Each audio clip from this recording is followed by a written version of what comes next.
Hello, everybody. Welcome to the Night Owl Lounge. Starting out with Blazer's comment. I am an at, you're an at, everyone's an at. Ah, Funny Blazer. Welcome in, everyone, to the Night Owl Lounge. So far, we got Blazer and Robin. yeah, come on, everybody. Come on in. Blazer's already telling jokes. Blazer. I am an at, you're an at. I don't think I've heard one person say, hey, Wendell. I don't think I've heard one person say that they actually like this. I just don't like this. Oh.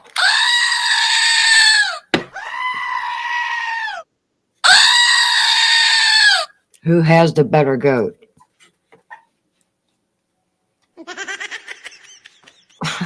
Did you add some new one? No.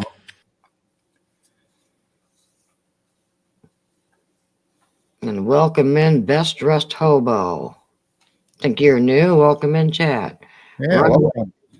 Huh? I said welcome. Roger, welcome in. Runaway goats.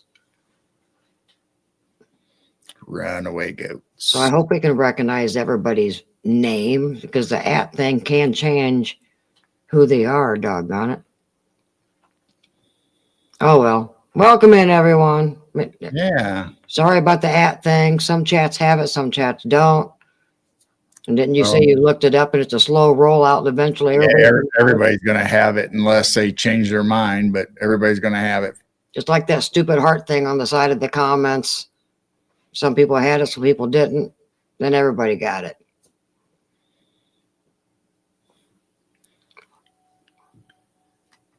So it's been pretty nice out lately, or a little chilly here compared to what it has been, but it's been pretty nice getting yard work done and stuff around the house, and got all the goat hooves done. Yeah, we trimmed the goat hooves and that's all done. I think all the flower beds and everything's done. We just got to wait for the wind to stop and burn down our last pile. Whoop, whoop.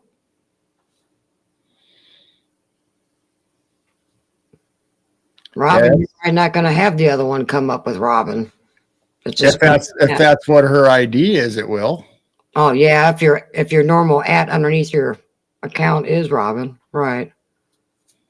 Oh my, YouTube just has to mess things up, don't they? Yep. It's kind of like Facebook. You get used to Facebook for a while, and all of a sudden they change the format. You get used to it, and then they change it all over again. I mean, it's just like now that we got the comments, you can do tall. Welcome in, River. Hey, there's Mad Pax. Welcome in, Mad Pax. You can do small print. You can do regular. I think the wide and large is better to read, but I don't think for a repeat. Yeah, it kind of messes up your name, but it's not really getting up into your face as far as the video. That's not that bad. I don't mind. It's hiding your goat mom. That's all right. So what do you guys think? What do you guys think in chat? Do you like the wide, large for screen viewing, or because this is what it used to be? That's pretty. That's kind of hard to read. A lot of us are blind these days. I think the bigger print was better. For a repeat. And yes, we are back. We took a couple Wednesdays off. Either we were tired, not feeling good, lack of sleep, bad internet, something, 24/7 was down for a few days a couple of weeks ago, but it seems like it's been running pretty darn good. Tonight's around almost 9,000. So I haven't lost any bit rate frames and stuff. So that's been running pretty darn good the last week or so. But yeah, we're back. Yeah, the large print, like Robin says, is this barely going away by the time it gets to your neckline. Yeah, so the large print's not too bad. We pharmacists. It's probably better if you look at it at a phone. It might help, but. Hey, Daryl. When Hey, pharmacists Daryl. when pharmacists get sick, do they get a taste of their own medicine? That's funny. If they're pharmacists, they shouldn't get sick. Everybody gets sick.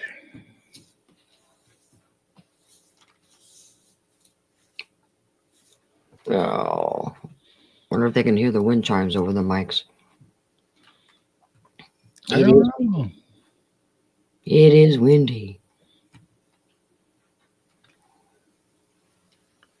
So is there? Well, I guess California was hot today. I think Dwarf said it was like 94, 95, something like that out there.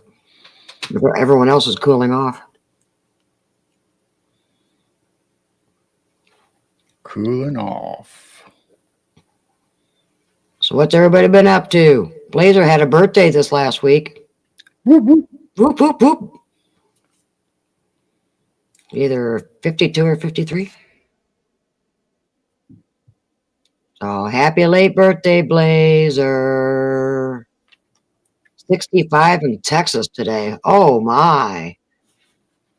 Wow. 26 in Montana. No, thank you. Well, we've been getting down pretty low at night, but not during the day. We had one frost warning so far, and right now it's 46.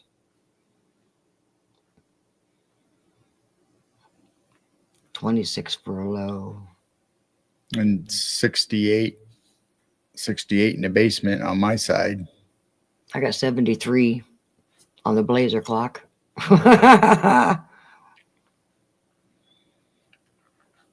Daytime was like 39.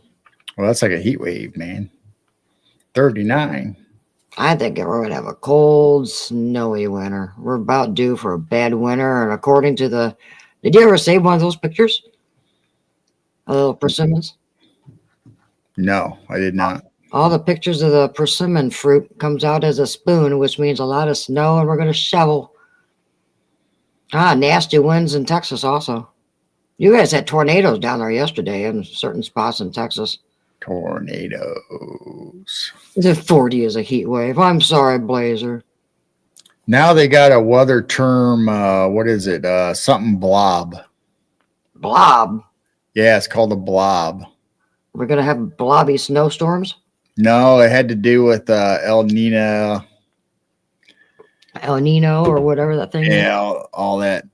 Whether it's going to be hot or cold coming off the oceans. But now it's something called a blob, some kind of blob. Couldn't they pick something better? I don't know. Blob. Hi, Derek. 16-mile bike ride. Wow. Oh, yeah. Time change this weekend. It's going to be, I got to lock up the barn at 5 o'clock.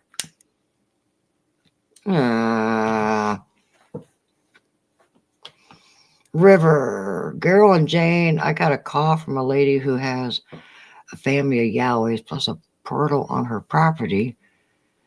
She is 2 hours from me. I'm heading up there on the weekend. I will keep you posted. Oh, yes, please. Yeah, that'll be awesome. Yeah. Keep us posted. Wow.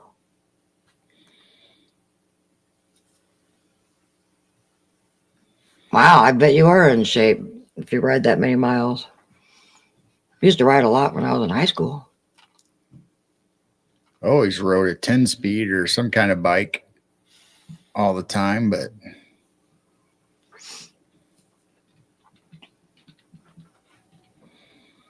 I thought I had a time change thingy, but maybe I don't. What do you mean? A countdown or something? No, I mean, it's just Sunday for us. All right. UK already did theirs. Mm-hmm. I thought I had a picture for time change.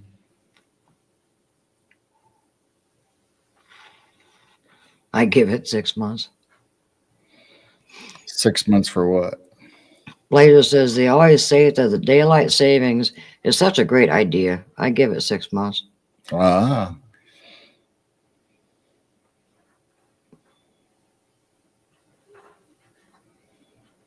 I just don't like the dark at 5 o'clock.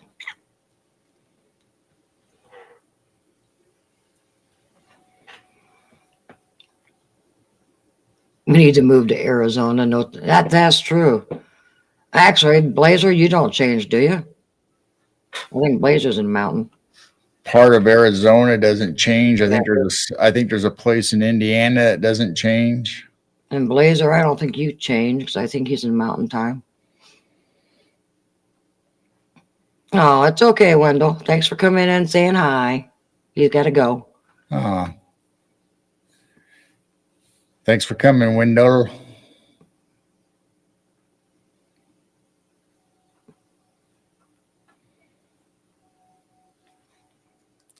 I guess I. Oh, Blazer said he changes. Oh, does he?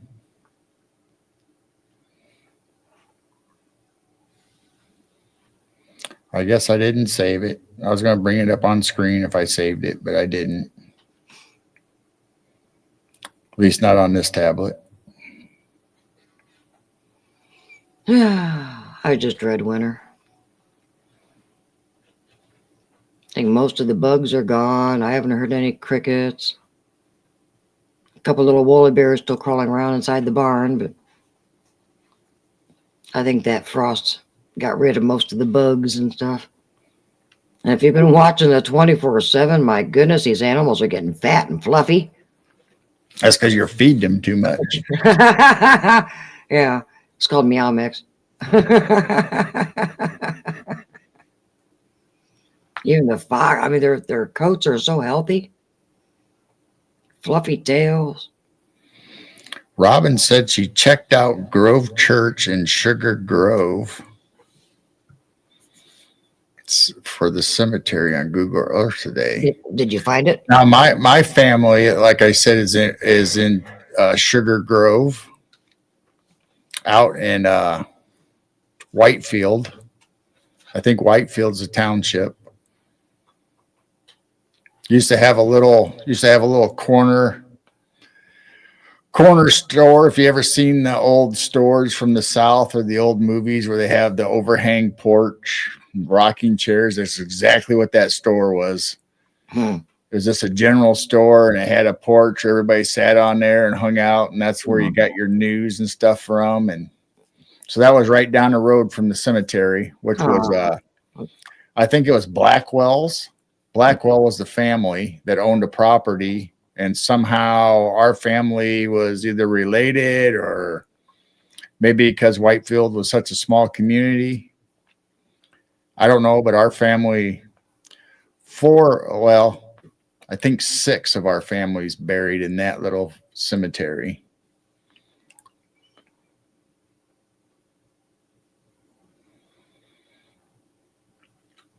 Used to have a wrought iron fence with going across, then coming down had Sugar Grove on it, and there was all kinds of sugar maples. I believe it was sugar maples. Those good old general stores.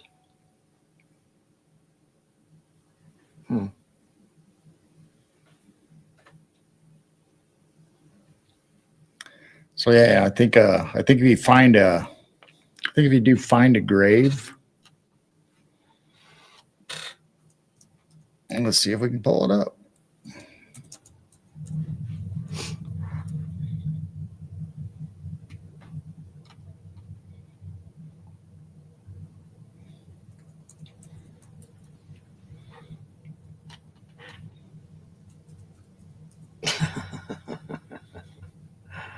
We're still having to stare down them fighting over that one bed. Crazies. Crazy. Did you find it? I'm looking. And looking. And looking. Hey, Jason, welcome in.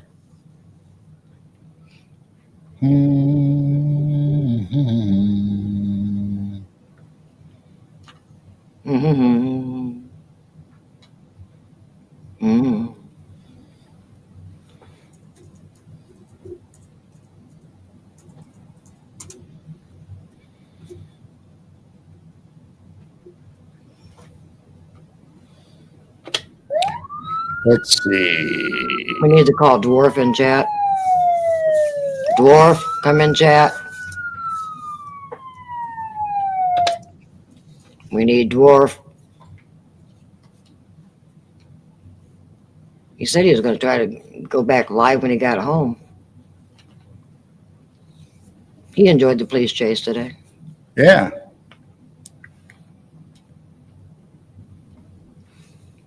And yes, Jason, we will lift you up in prayer. He's got a doctor's appointment tomorrow. Oh. Sorry to hear that. He said he's not doing well.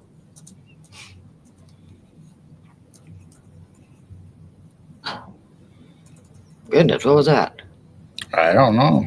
The heat, He duck went pop. I guess. Yeah, I heard a surround sound. I heard it naturally, and then I heard it through your microphone. Still not used to having the heat on. Let's see. I found a Salem cemetery in Lofton, Oklahoma. Mojo was talking about. It's pretty small, a long rectangular with 2 trees next to a cornfield. Really?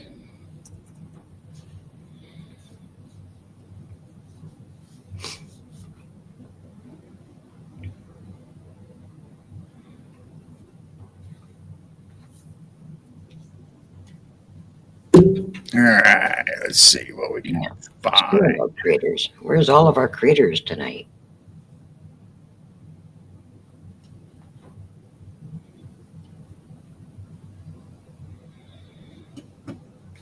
You got it. Well, I got one of them in the same cemetery.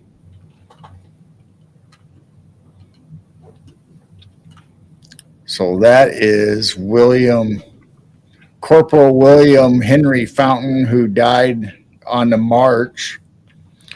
So they marched from Whitefield down Yankee Lane all the way to Peoria to Fort Lyons, which is in Peoria, Illinois. Then they trained there, got their uniforms, and then they were shipped out where they had to march from Peoria, Illinois, all the way to Kentucky. Well, he died on the way to Kentucky during the march. And if you can imagine, you had to carry your gun, your backpack, and at the time of the Civil War, you had wool heavy uniforms. So either it was heat, it was listed in as a heat consumption or consumption. I don't like that how they're all small. So there it says William Fountain, Civil War, died December 16th, 1862, buried in Sugar Grove. 1862. So he did not make it to the actual battlefield, but his other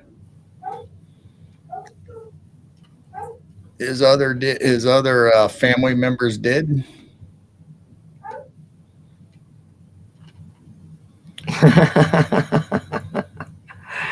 Mad Pack says, I watched the 24/7 cameras. A fart kitty and a possum were hanging out together. They were getting big. They were well behaved and shared the food. Most of the time, they do share food.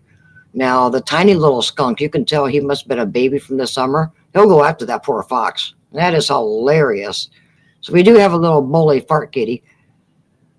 But yeah, most of the time, they are hungry, and once in a while, the possums are hard to see, and they just kind of bump into somebody and they scatter.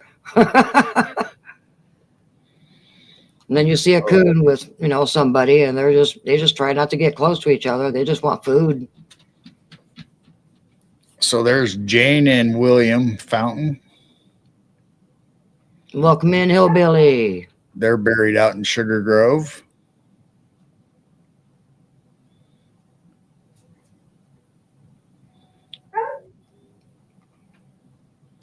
And that's what William looked like in his biography. So in our, I'm assuming a lot of people have them, but in our county, the book to book salesmen of family histories came through the area, and I think my dad said for like $5 or something, you get your picture taken and your biography put in this book for Marshall County or whatever. So all my family members from the 1800s are in that book. So that's his picture at the time, what he looked like. Blazer said, what year is that? You say 1862 he died? I don't remember. I think you said 1862.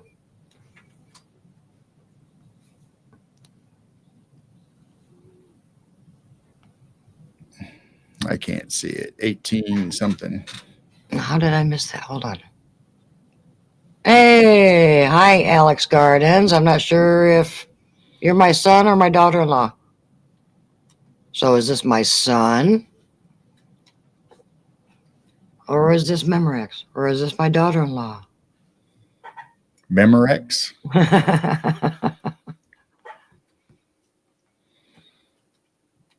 Let me get on YouTube real quick.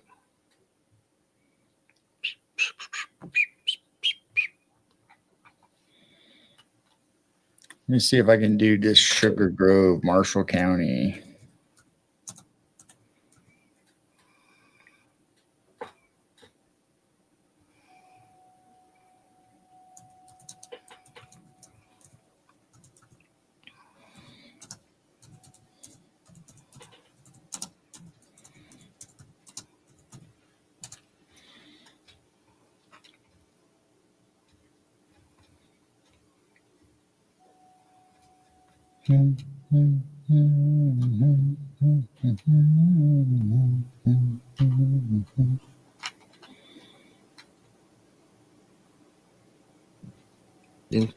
So here's another picture of the cemetery itself. Well, hi, Alex. Welcome in. I just shared your link. You guys, this is my daughter-in-law's garden channel, and my son is the cameraman, and he does the editing of the film or her videos. So we're trying to get him up there with subscribers. If you guys like garden stuff and learn about vegetables and things, you can follow my daughter-in-law's channel. And I know sometimes it's my son that's on there using that. So that's why I had to ask. And you're very welcome.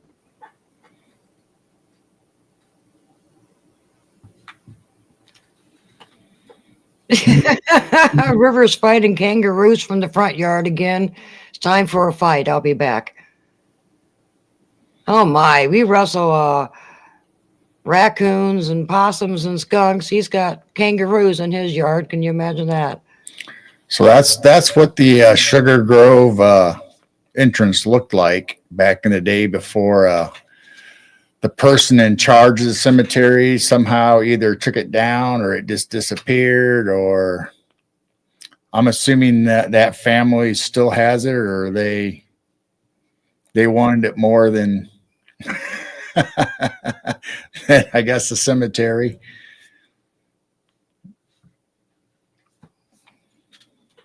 Oh, thank you, Roger. He said he subbed the other day. Ah, nice. So that was out there in your families. They had that nice little arch. Yes. Ah. So now it just looks like this. Doesn't have the arch. I don't think I've ever been out there. Have you ever taken me out there? No, I think well, I don't think so. There's actually two places out in Whitefield. Ah, where'd you go? He said, I don't know. I think I left. You hit the wrong button? Yeah, I went back too many times or something. But no, out in Whitefield, we have one that was like a public cemetery. And I think some of those were after the fact, but then the Whitefield Church, when they tore it down, I think, and I'm not 100% positive, I think the ones that are in that Sugar Grove are people that belong to that Methodist church. And so I think they took their burial plots and moved them there, or some of them. I'm not 100% positive, but when I was growing up, there were still people being buried out there. There was like family members that wanted to be buried out there. So I don't think you can anymore. Wow. But when I was in grade school, I know there was at least one fresh grave when I went out there. Wow. And thank you, Robin. Robin also subscribed to their channel. Nice. Yeah, I posted it in Midwest Night Watchers and on my personal page. And I shared it on my personal page. So And Tammy's in here. Tammy! Hi, Tammy. I know it's kind of late for you and you got to work. Nice to see you, Tammy. All right, what Blazer say now? Today, I asked a librarian if they had any books on amplifiers. She said, yes. What volume would you like? Oh, Blazer. That's a good one. It would have to be 10. Hey, what am I doing on this side? That looks weird. I don't know, weirdo. It would have to be volume would have to be 10. Hey, there's my son. Hi, Muska.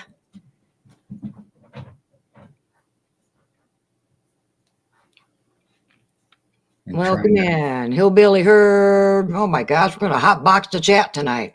All right. Welcome in, everyone. I never used YouTube on the phone, but hi. Nice to see you.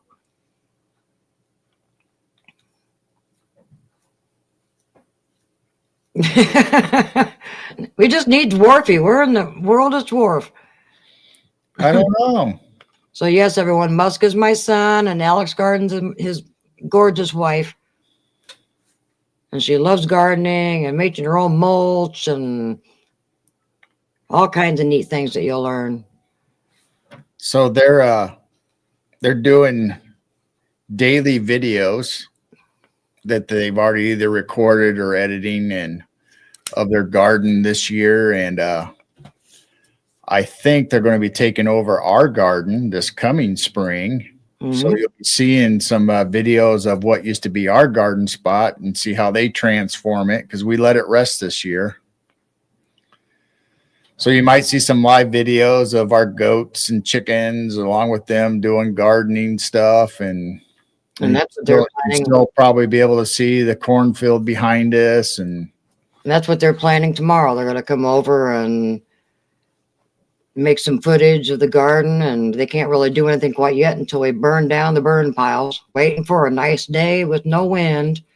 So yeah, you might see the goats and chickens and me, maybe Gerald, some of the farm while they are over here kind of working on. Ooh, there's a fox just ran behind the barn. oh yeah. So he might be heading up. Let me see if he keeps on going or if he turns. So yeah, you might see some of our area that you see on the 24/7 in their videos. Actually, I'm not sure if she will make it tomorrow. I'll explain. That's fine. We'll text you in the morning, see if you're available. Yeah, our son's been coming over and helping with goats and tearing down the wall in the goat pen, and they got Yes, we opened up the goat pen by taking out a divider wall that we had with the doorway foxes from here. one side to the other. What? The fox is in the backyard, on the back camera if you want to get him. Thank you, Blazer, for the gifts to the wild animals. Yeah, we might have to make a dedicated bowl or something with Blazer on the outside of it. This is donated by Blazer. Wow, they're so healthy this year, too. I mean, they do look like they've got thick coats, like they know it's going to be a cold winter. Just gorgeous fluffy tail. So there's our neighborhood fox, one of them. And I know we got two because I just took a video the other night of both of them. So we might have more than two even because I think they had babies. Go sub or Garo will release the goats on you. You don't want a goat on you. Oh, he gone.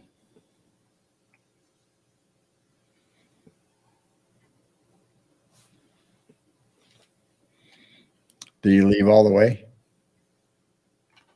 Yeah, he might have. So yeah, we tore out that wall and we trimmed the goat hooves the other day, and I hung up some brighter lights in the shop, so we might be doing some videos or something from in there.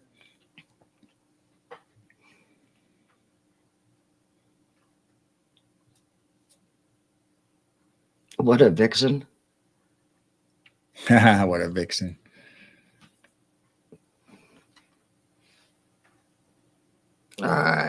Blazer did my son's channel. I'm not sure if my son does much on his YouTube channel.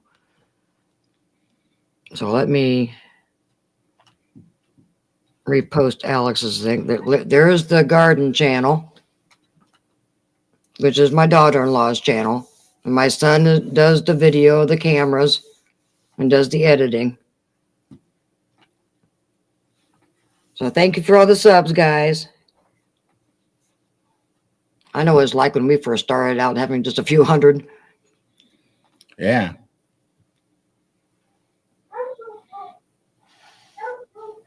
He says, I will be sometimes trying to sort out some stuff out.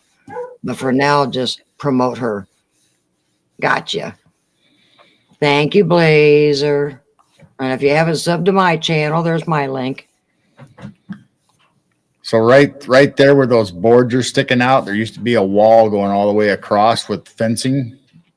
So now it's just wide open from one side of the area. So we need to do some rearranging. We're going to make some ramps possibly against that wall where you can see those chairs. Right now, the chairs just holding like a platform so they can jump on. So we're going to clean all that up and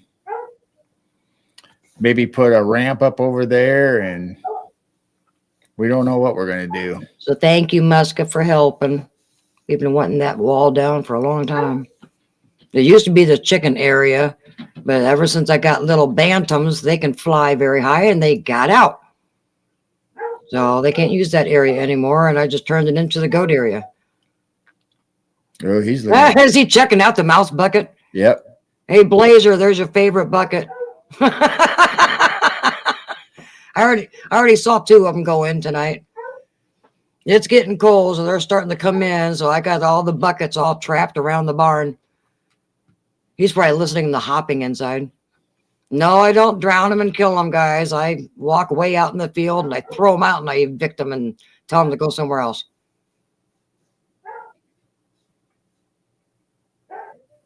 But it's fun watching them fall in a bucket. Those are the best traps. Out of all the traps that we've tried, those things are amazing. They get up there and they just get in the right spot and whoops, they slide. Oh, there's Gary laying down in half of the dog carrier. Yeah, that's where he ended up last night. He kicked out the little ones out of the pools, and then he went over there and took the dog bed anyway. The mouse goes, ah! Yeah, those bucket traps are amazing. And actually, we got new ones, and the new ones actually work better than the original ones that we've had for quite a few years.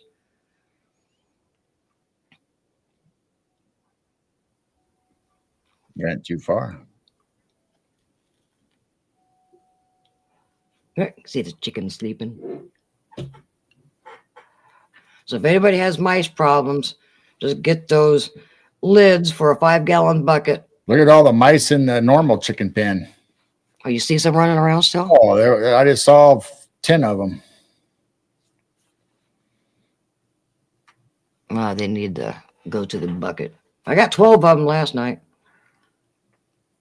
And I walked way out there until the field changed different directions in the rows.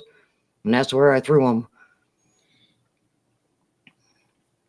And there for a while, we weren't catching any, or we'd catch like one a day. So now I know the cold weather's coming because they're starting to get in the barn. So from that 2x4 going all the way across, all the way down was a wall that we took out. So now, And yeah, we just got one 2x4 up there for support to hold the fence up. and yes, Muska, they love the extra room and not going through that tiny little door space. Aw, thank you, Mad Pax. I'm missing some chat. See Duke. See Duke's in here. I see, dude. Oh, hello, Missy Duke. Welcome in. We're just showing everybody the project that my son and Gerald did the other day and finally took down that ugly wall that was interfering with the goat area. Well, we had it divided so we could keep the chickens and goats separated. Then we had a separate place for goats. Then we had a separate place for roosters and separate place for chickens, and it just became too much. So, well, and then the little bantams would fly out. Yeah. And so, I mean, it worked when I had nothing but big chickens. And right now, I still have, oh, how many? There's 7 big roosters in that pen where the mouse bucket is. And they're going to stay in there until that last baby chick that I have gets bigger. And then I'll open up that space, and then everybody can have both of those areas. But right now, it's the rooster timeout pen. Yeah, and the goats are happy. They get to run a lot easier back and forth. So right there. You can see them up there on their little roost. Got fuzzy on me. Just hit one of the buttons and now it should fix. Happy goats. Dog's not happy though.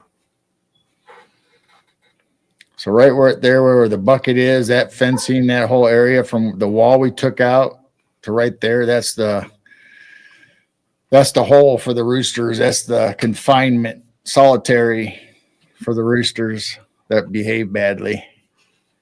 Well, they can step on the little babies when I have tiny little baby chicks running around, and then the moms are on the ground with baby chicks underneath them. Well, the roosters think, oh, good thing to do right before bed, if you know what I mean. And then they're on top of the poor mom. Little baby chicks are running around screaming, not knowing what's going on. So I usually just put the big giant roosters in timeout until baby chick season is done. I mean, they're big roosters, but they're scared of me. They don't like it when I go in that pen. Brush the goat, brush the goat. I wish we took a video the other day when you guys were done and Rio was smacking his horns and his head up against the brush. Yeah. We needed a video of that. And I haven't seen any deer in a few days. A couple of them did show up the other night. All right, what am I missing? Anything?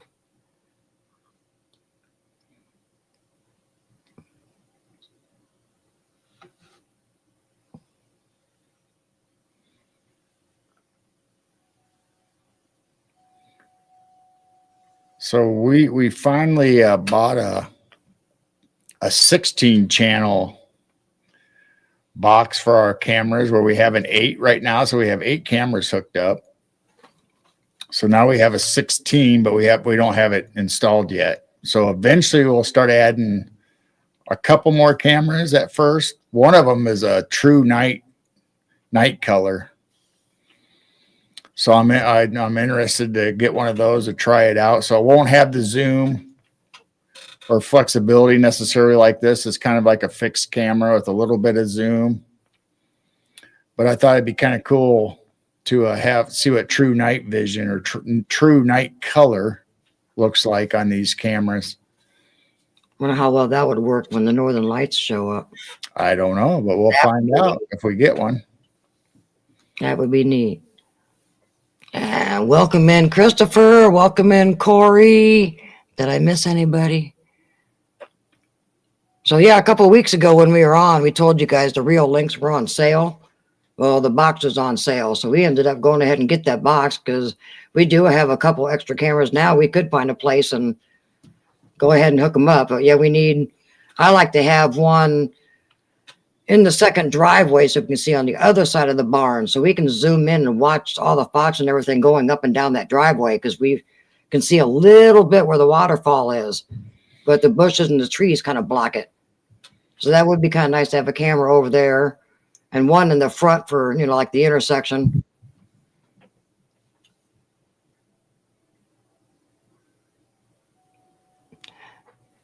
It depends on which ones you get, Muska. Some of them, what are the 16X? It fluctuates, but 250, 300. their cameras are anywhere from less than $100 up to $300. And they got solar ones. We don't have solar ones. We've got they had a Halloween special on. Oh, they did just now, and then they'll have a Black Friday, then they'll have a Christmas or New Year's sale. So I think they have sales throughout the whole year, they got solar ones, but we preferred to have them directly wired into the house and directly to the box. And I'm not sure how well the solar ones would even work. I don't know. Well, it's not necessarily because they're solar. Solar is what powers them. But it has to be Wi-Fi. It's Wi-Fi, so I didn't know if our Wi-Fi would reach all the way out to the other barn, other side of the barn, if it would cut in, cut out. So I went ahead and bought the long Ethernet cable to hook them directly up to the box. So that's just what we've been doing. We've just been hooking everything directly up to the box wherever we put the cameras. But no. Yeah, no. Yes. I don't know what the sky fishing stuff is weird enough. Can you imagine? But we will catch on that? No. And I saw somebody that's actually using their psionics on their live stream. So I think they took that camera mount that I haven't perfected yet. And then you mount your cell phone up to it to look through the viewer of the psionics. So your cell phone is shareable to StreamYard, not actually through the camera itself. I would love to have the psionics on live, because you can see twice the amount of stars and strange things moving in the sky. Wow.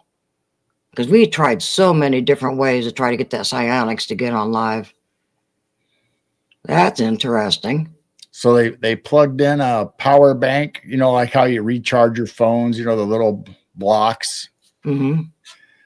So they plugged that into the psionics so your battery doesn't run out. Then they hook up a cell phone holder to the back of the viewer. Go to the back camera. We got a coon. We got a trash panda. What? We've got a trash panda. And he is big. He's fat. Tell them about the video that you saw earlier about coons.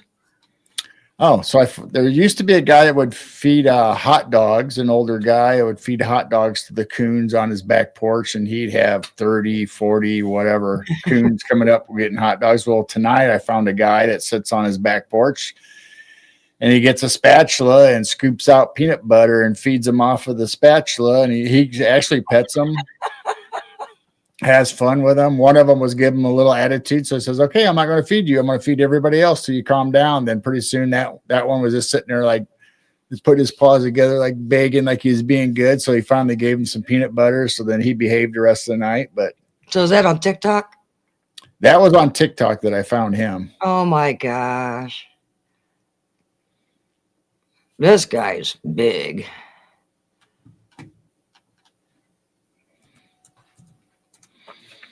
So any of these, whether it's the deer, the raccoons, the foxes, if you spend enough time out there and don't startle them, they'll eventually get used to you and they'll just come up and feed. And then eventually you could probably hand feed them, because I hand fed some baby foxes one year just by spending time out in the area where they were used to food being, and they finally sniffed me out and got used to me, and they started eating bologna and hot dogs and all kinds of stuff out of my hand. Yeah, Muska, do you remember that? Remember that year we had baby fox coming up in the backyard and feeding them bologna? That was really neat that year. Christopher's got a gnome garden. So you can have songbirds come up and land on you and eat out of your hands if you have enough patience and time to get them to get used to you. We had hummingbirds that sit on our fingers and eat out of the feeders. And What I think is funny is, when they wrinkle their nose when they chew, and it's like they don't even look down. They use their hands just to kind of feel around, try to find something. Corey used to have a mama coon that sat up in my shop rafters watching me work. Him feeding a hot dog is burning my brain forever. Those baby foxes that year were so cute. They were cute. And they the were adults, so cute. I'm assuming the mom and dad were out in the field watching, and they let the babies come up and get food right out of my hand. I think that's when the barn was still up in the field down there too, and they were living in that old barn. I think so. Foreman raccoon.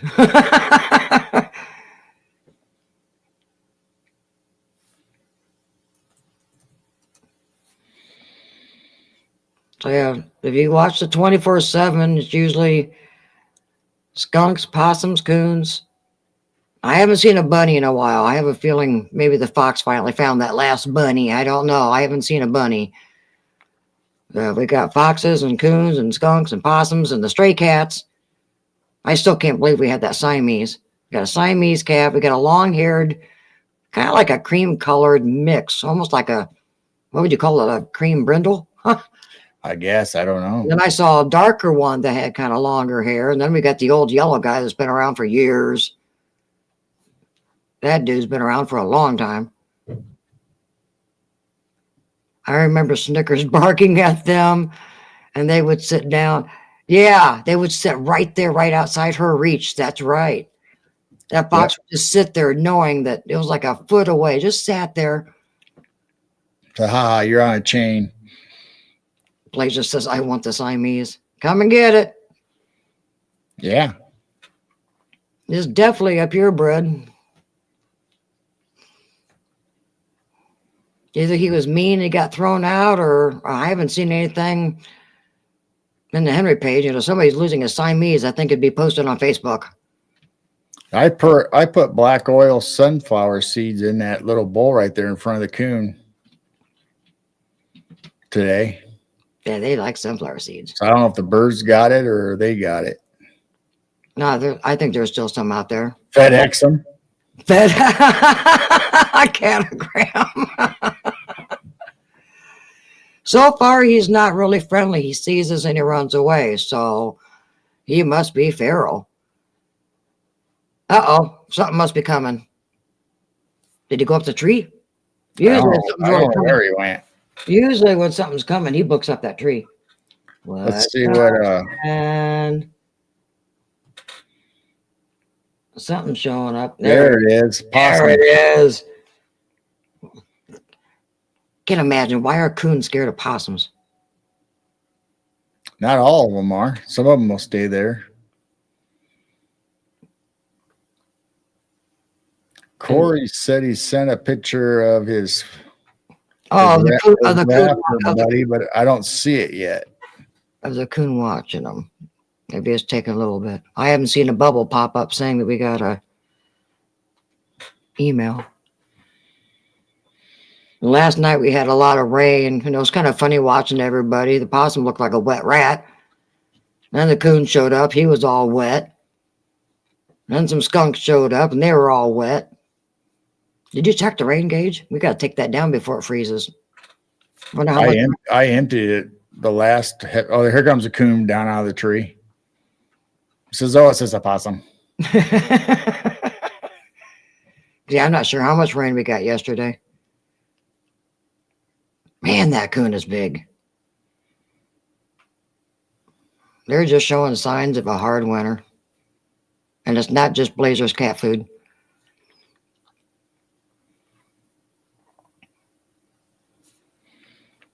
Yeah, I don't see it coming up yet. Yeah, I don't see it on my tablet yet either.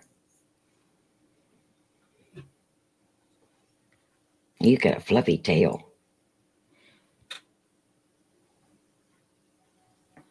So what do you guys think? If you remember last year, we put a Christmas tree in the garden. So this year we're considering putting it somewhere over here, like closer to the pine tree. So you guys want it out there where the deer is going to come up and eat, or you guys want a Christmas tree in this area?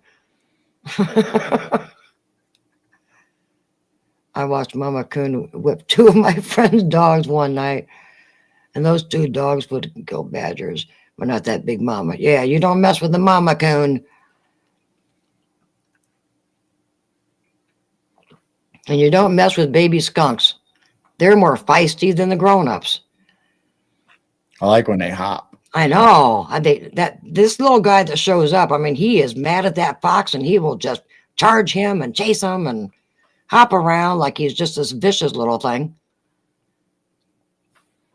All the fox has to do is just nudge him out of the way with his nostril and make him roll. Huh. Bah humbug. I don't know why that hasn't shown up yet. You might have to resend it.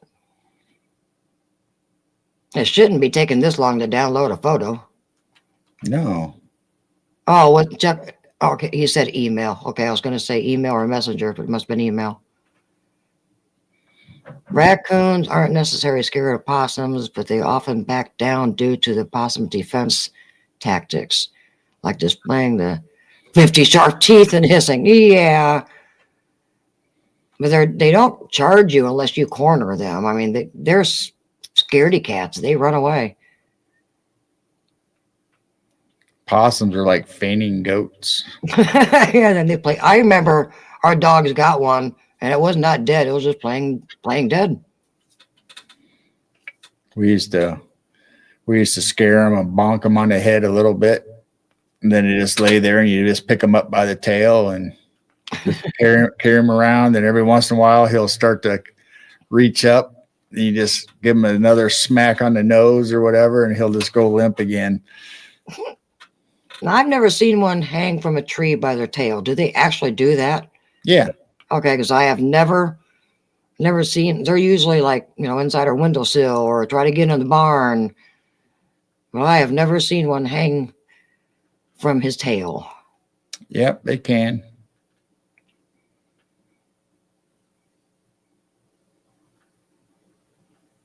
Oh no. Yeah, Hillbilly has a joke. Are you guys ready? A possum, raccoon, and a fox walk into a bar. should be walk into a barn. Walk into a barn. Walk into a barn. Walk into a barn.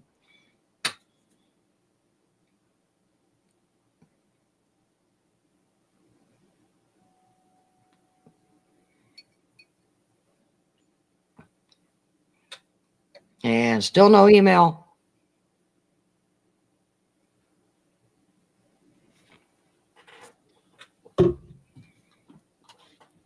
Where'd the coon go? He took off over towards the flower bed.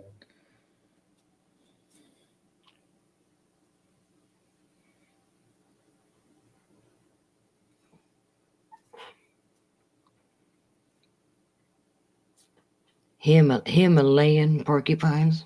Himalayan on the road. Himalayan on the road. Mad Pack says, I accidentally ran over a possum, went to find it, but it was gone. They are tough little creatures. Oh, now he's running. Something else. Oh. And then he got, really? Then he got scared of the coon. Yep, he changed his mind. It's just a trash panda. Well, he can't see very good, so he probably thought something was charging him. Like, what the hell is that? Like, what's coming? Then he realized, oh, it's just a coon. Alex says, my mom always checks possums for babies if she sees them on the side of the road. Oh, yeah. Hey, yeah, you got an email. We got mail. We got mail.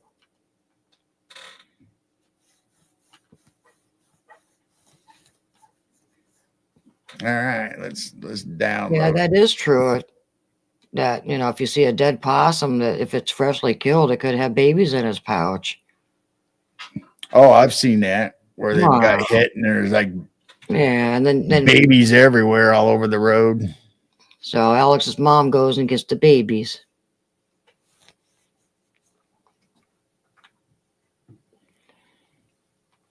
I finally found out the difference between a possum and an opossum. Opossums are Irish. Opossums are Irish. That's funny. That gets a screaming goat. Or another one. That's funny. All right. Damn it. Yeah, Hillbilly, you didn't finish your joke.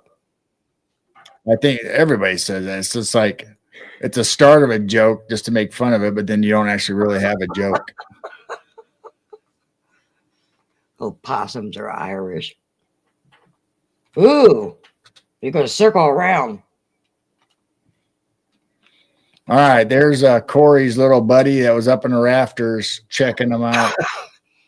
The Foreman coon. They are cute.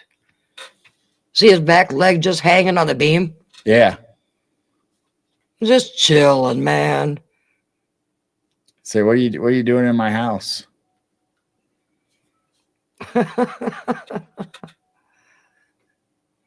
Blazer, you deserve the goat.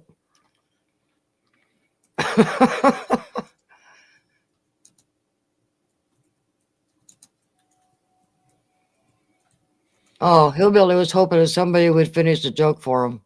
Oh. So there's Rocket, Corey's little buddy, checking him out. He's probably in the shop trying to figure out how to work on all of his little gadgets. That's probably before his rockets and all that stuff.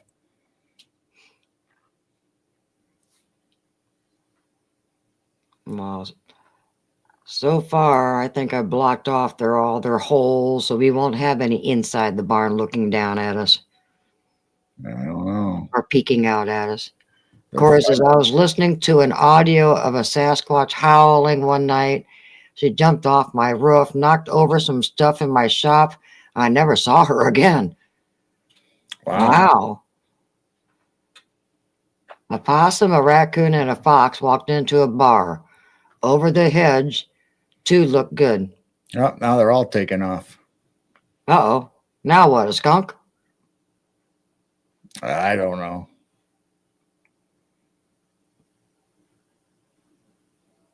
Dum, dum, dum. Skunks are already slowing down. I'm not seeing as many. Yeah, here comes something. Oh, it's a possum again. That might be the mean one, because if he sees the other one, he'll chase him. There is a mean possum, and the other one knows it, and he sees him, and he takes off running. And that one's chasing him. Then I catch him on the other cameras running around the house. So maybe that's why it took off. And then the coon just followed, like, what are we running from? I don't know. Run! Now we got the dog barking. Maybe he's on the front porch. I haven't seen anybody come around the corner yet. Because there is water on the front porch still. Yeah, because that's why I usually got one of the cameras on the front porch so I can follow them. Catch them going around the corner.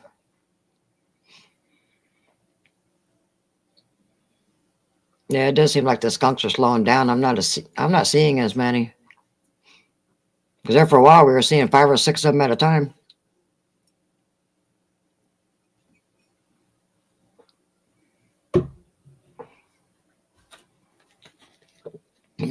That's why I like to have a camera over there so we can kind of see where do they go.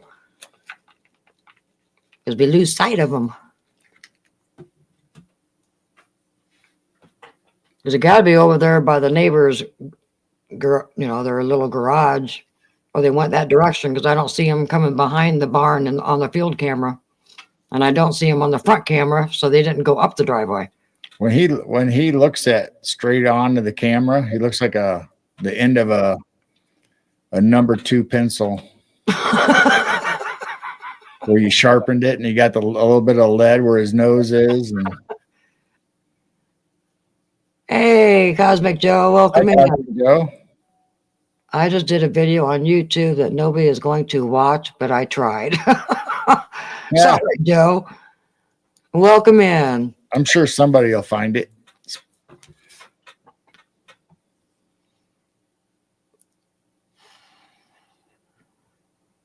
I think all of the chicken bones are already gone. They just got peanuts, sunflower seeds, and some Meow Mix. Well, you still got that other one to give them yet. No, I did. I already gave the second batch, so it was all chicken. So somebody chowed down on it. Oh, wait a minute. Did I throw it out yet? I don't think you did. You said you were going to do it later. Yeah, and I think I got it ready. Maybe I didn't grab the bucket and throw it out. Let's see. Yeah, I don't think I did. It is up there. All right. If the critters leave, I'll go off camera and throw out the rest of that chicken and the chicken bones.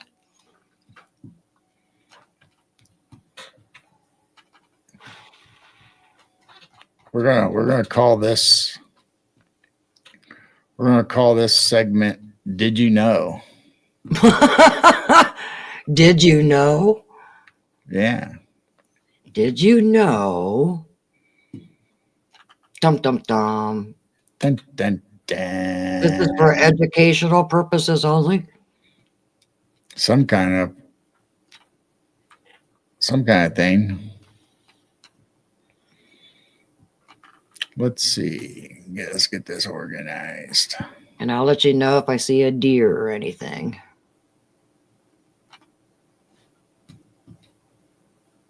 For fox's sakes.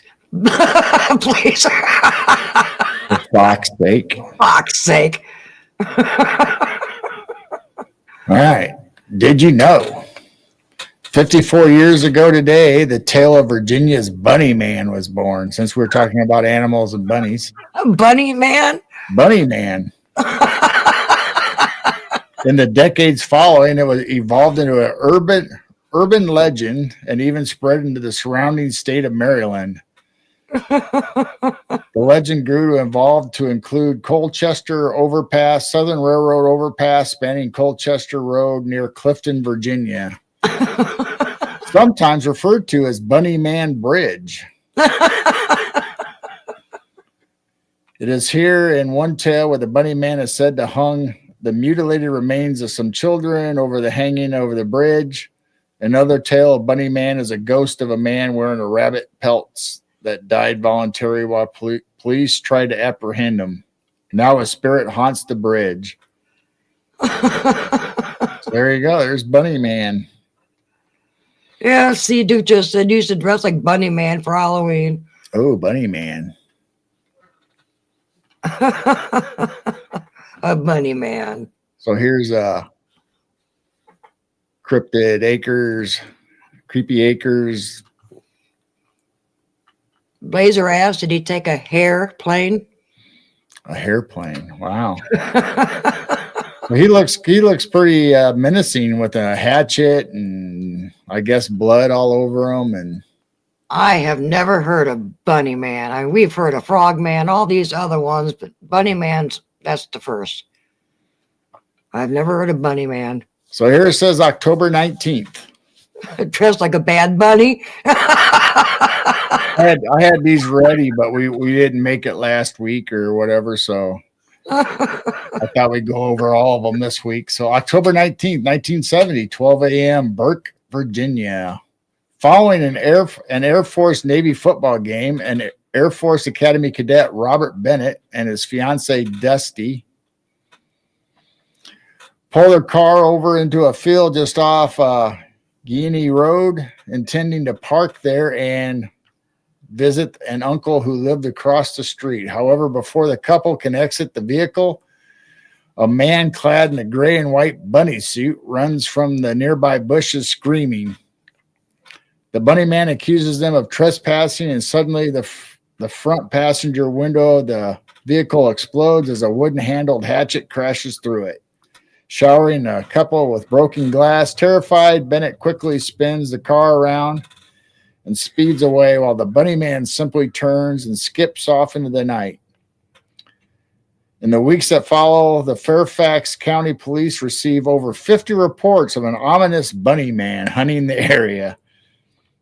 Their investigations find nothing. Various newspapers report the tale, and by 1973, sightings of the bunny man are reported in nearby Maryland as well as Washington, D.C. By the 1980s, the story of Bunny Man includes that he is an escaped mental patient and or deranged convict.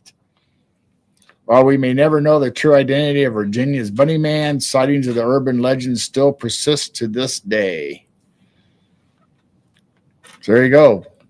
1970, Bunny Man. So if you're out there trick-or-treating and you see a big giant bunny, you never know.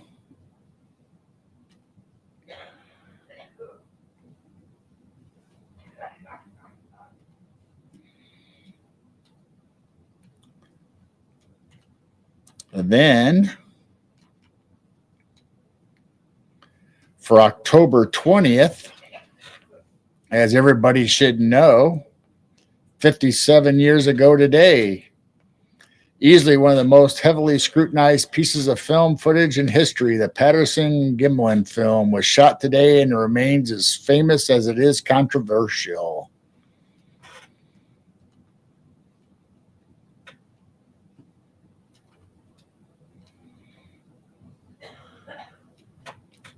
So this is October 20th, 1967, 1:30 p.m., Bluff Creek, California. After hearing a recent Bigfoot sighting in Northern California, Six River National Forest, Roger Patterson and Bob Gimlin head out on a horseback to search for the creature. As the men follow Bluff Creek, a tributary of the Klamath River, they spotted the large, hairy humanoid creature squatting alongside the creek. Patterson's horse panics, and he is forced to dismount. Gimlin, with his rifle at the ready, watches as his friend grabs a camera and begins filming while chasing the thing on foot. The man captures about 1 minute of shaky footage before the creature disappears back into the surrounding forest. Two men track the hairy hominid for another 3 miles, but never see it again. They have no way of knowing at the time, but they had just shot one of the most famous pieces of film in history, the Patterson-Gimlin film. So there you go. 1969. Everybody should know that. 1967. Oh, 1967, yeah. Wow.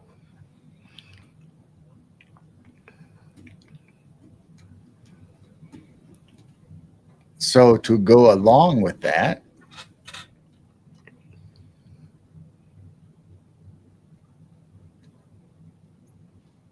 I am going to play, which is an updated version of their film that they captured. And I believe it came from M.K. Davis.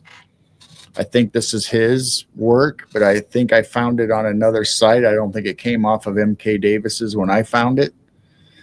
So this is for educational purposes, and we're sharing it for discussion and topic. So in no way is this my film, or I'm not even claiming that I have anything to do with this film, but we're going to show it.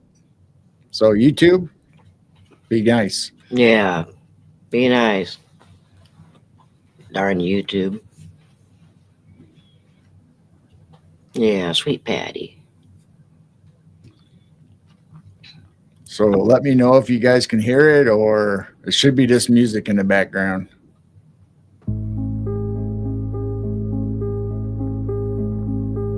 I see it on StreamYard. Yep, it's up on YouTube. Poor Patty.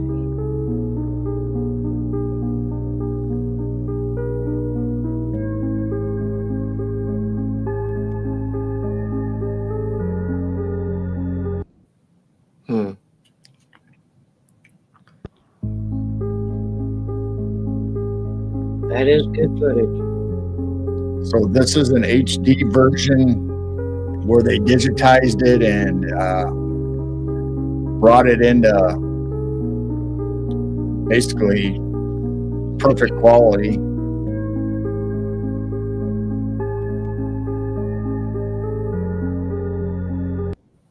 Wow. So there you go. So that's in remembrance of Patty. Thank you. Now you're making everybody cry. Everybody's got the Kleenex out in chat.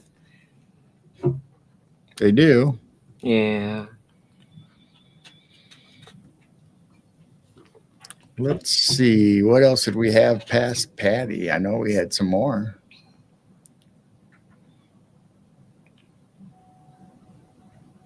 We lost all of our creators. We did. Yeah.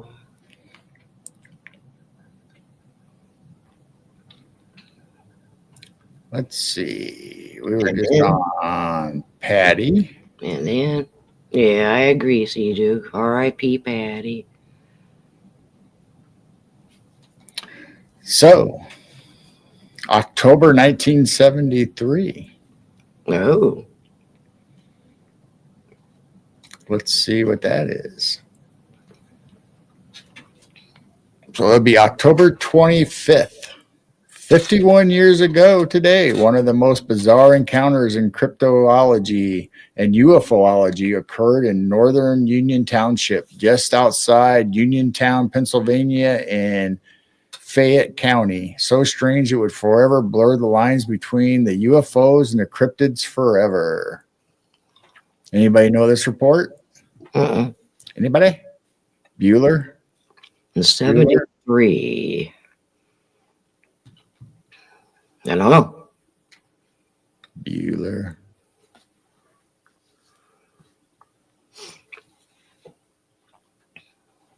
So this is right after Patty, as far as October date.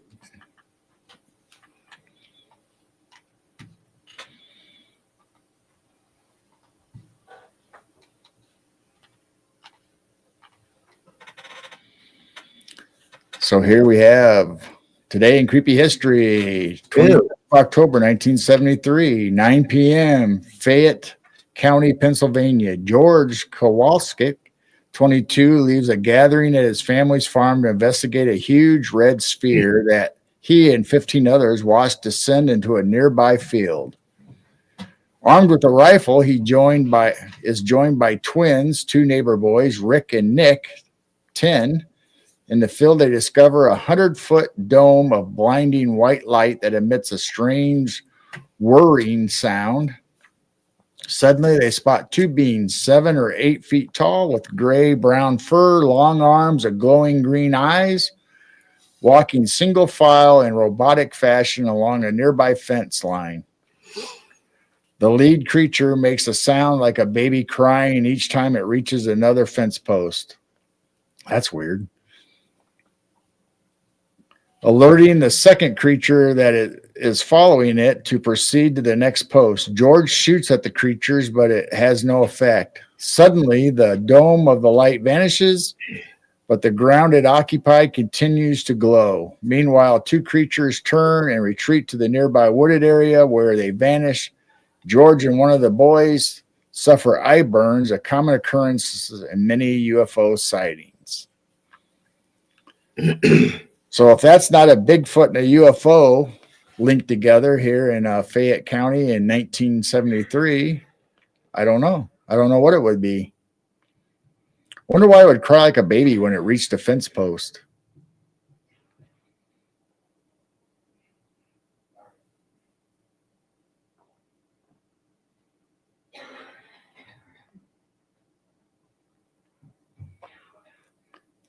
Jason, some people say that Patty got shot.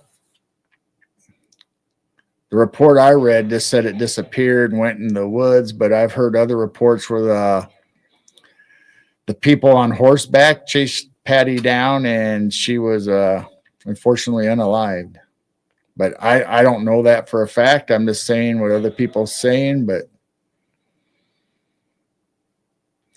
so there's a UFO and Bigfoot connection in 1973 from Creepy Acres.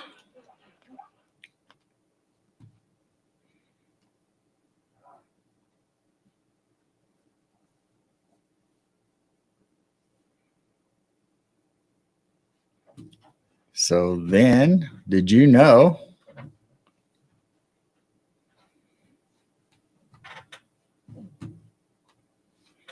Did you know? Let me see.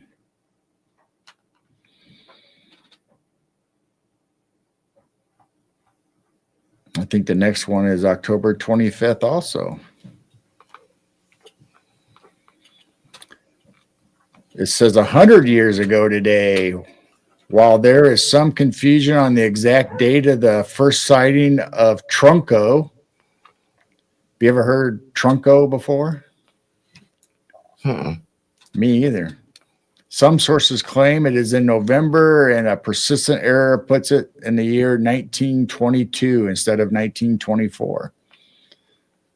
So that's quite a while ago. Goodness. I don't know what that was. Now the dog running down the hallway. Probably barking at animals or something. Oh, she wants to get in the bedroom. What we do know is that it remains unidentified. Can also thank Dr. Carl P.N. Shucker for giving it a nickname Trunco, and his night special thanks to Dr. Shunker for correcting us on the year. So I guess it's 1922.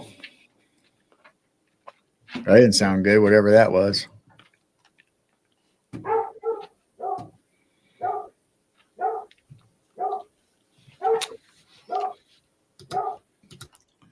Can you guys all hear that doggy?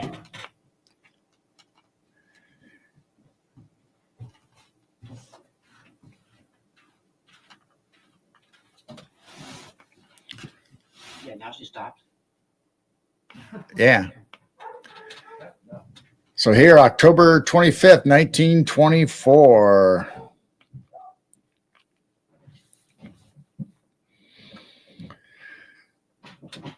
Morning, Margate, South Africa, London Daily Mail published a story titled Fish Like a Polar Bear. On December 27th, 1924, it stated that on the morning of October 25th, 1924, witnesses on a beach in Margate, South Africa, reported seeing two killer whales battling a strange unknown creature. It appeared to be a huge fish or whale covered in white fur, and bizarrely, it had a trunk. The witness reported that during the Titanic battle, the beast was capable of rearing itself up 20 feet out of the water. The fight ended after 3 hours with the elephantine creature succumbing to its wounds. The next day, its battered body washed ashore. It measured 47 feet, which is 14 meters long, and had a 5 foot, 1.5 meter long trunk and an 8-inch, 20 centimeter long fur. Wow. The unknown beast sat rotting on the beach for days until eventually it was carried back out in the sea by the tide, where it was lost forever. Still remains unidentified. I wish somebody would have took a picture to see what exactly it was.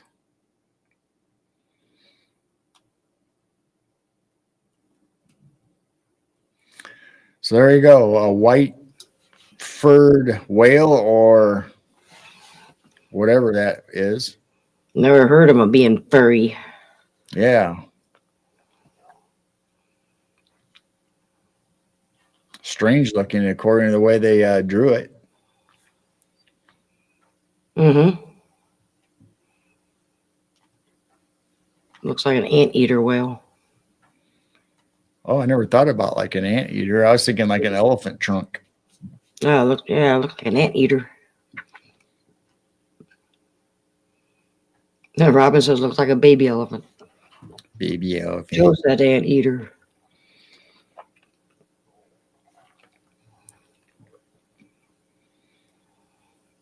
So I think that's all the creepy acres I have for today. But I do have other weird junk. Well, of course. White elephant and spandex. White elephant in spandex. That's a good one. I don't think this community is ever going to let go of that spandex. Probably not.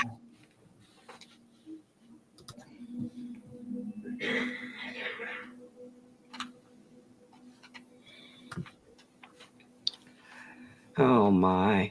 All right. So, did you know I don't know. Did you know? in 1386, one of the strangest trials in legal history took place in Fals, France, involving not a human but a pig.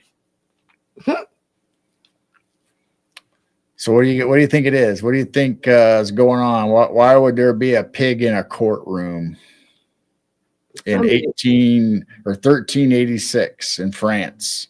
Some of these stories just crack me up. Anybody? Bueller?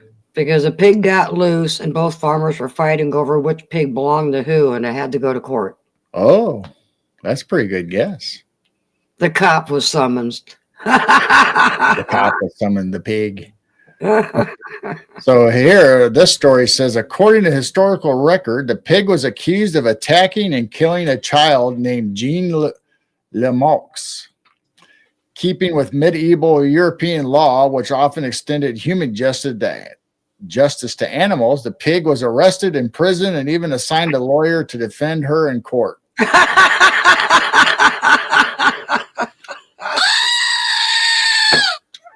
You gotta be kidding me. During the trial, the pig was dressed in human clothes and brought before a judge in full public proceedings, complete with witnesses and formal charges. Despite her legal representation, she was found guilty of murder and sentenced to death by hanging, and execution carried out in front of townspeople as a grim warning against sinful behavior, whether human or beast. And they had pulled pork for a town dinner. Oh my god! Oh my gosh! That poor pig didn't have a chance. So here is the picture to go along with it. In case anybody wants to know what a full dressed pig in court looks like. Clay said he's going to have to write that one down. Yeah, you're going to have to do a show on it, Clay. So basically the same stuff. The text at the bottom is what I just read. In 1386, a pig in Fals, France was put on trial. The pig was accused of killing a child named Jean Lemox. The pig was arrested, detained with other prisoners, and given a lawyer to represent her in a trial. The pig was dressed in human clothes and subject to a formal trial. Complete with legal representation, the pig was found guilty and executed by hanging. There you go. Decide. Oh, wow. Did you know? Arrest a pig and took him to court. And then murdered for a pulled pork meal. Oh my, that was a good one. Let's see. I think I have some other animal ones. We'll do the animal ones first.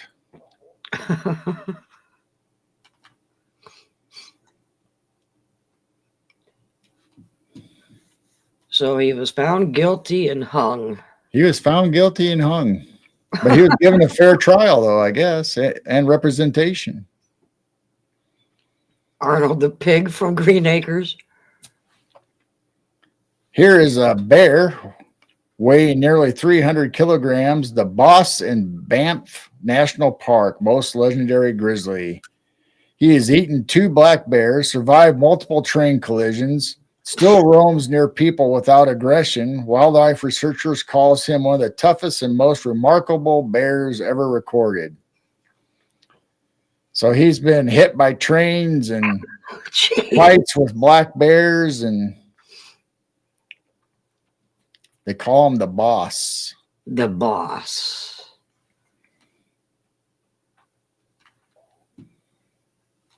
Wow. So let's see what other animals. Man. So we always see online about crows and people, getting gifts and all kinds of stuff. And did you know that they could recognize human faces? That crows can etch your face in their memory, and they can be gone for years and come back and still remember who you are. Ooh, so if you did something bad, they'll remember you. Well, funny that you said that. Uh-oh. Uh-oh. Some guy's haunted by a crow for years. No. Crows pass down grudges like heirlooms. When they see a human as a threat, they teach their young to remember that face and hate it too. Years later, generations of crows can still recognize and harass the same person who once wronged them. So they say crows can remember the same face for at least 17 years, and they can also pass it down to their young ones to remember that same face. So it can span out to 17 years. So once you're marked, you're marked. Yeah. I would not want to mess with a crow that's looking like you, like that. Yeah. Most videos you see where crows have a friendly relationship with somebody and gifts people stuff, but this story talks about how they can harass you and threaten you and remember you forever. Wow. My goodness. In a good way or bad way?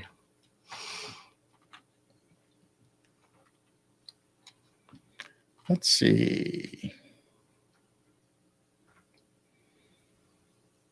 What other animal ones do we have? River says they got crows down under and almost pronounced your name. Wow. Well, we had that one, that laughing bird out of Louisiana. We saw that this sounds like somebody laughing at you in the parking lot. Yeah, what are those called? Magpies, something like that down south? I don't know if it was a magpie or I think they had another name for it. And it goes, ha ha. I think they were called ha-ha birds. Ha ha. I think that's what they call them, ha-ha birds. How about 1923? An Oregon family lost her dog, Bobby, during a visit to Indiana. 6 months later, he showed up back to their home in Silverton, having traveled about 2,500 miles across the plains, deserts, and mountains. He became famous as Bobby the Wonder Dog. Aww. So a doggy found his way home over 2,500 miles. Wow. Yeah, you've heard stories like that. 1923. That was about the time of that other weird stuff going on.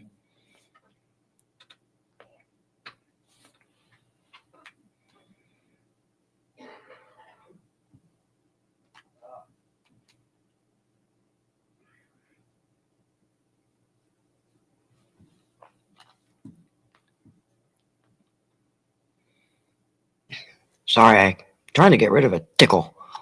A tickle that keeps tickling me. How about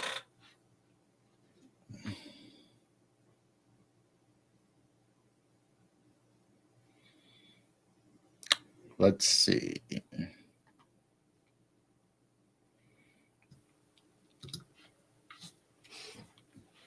I saw this on Gary Spike's page or his profile on Facebook. Did you know that there is actually white monarchs? What? Ooh. Now it's kind of I'm assuming it's kind of like us seeing albino animals, deer, mooses, whatever. That it's a rare anomaly, but yeah, white monarchs.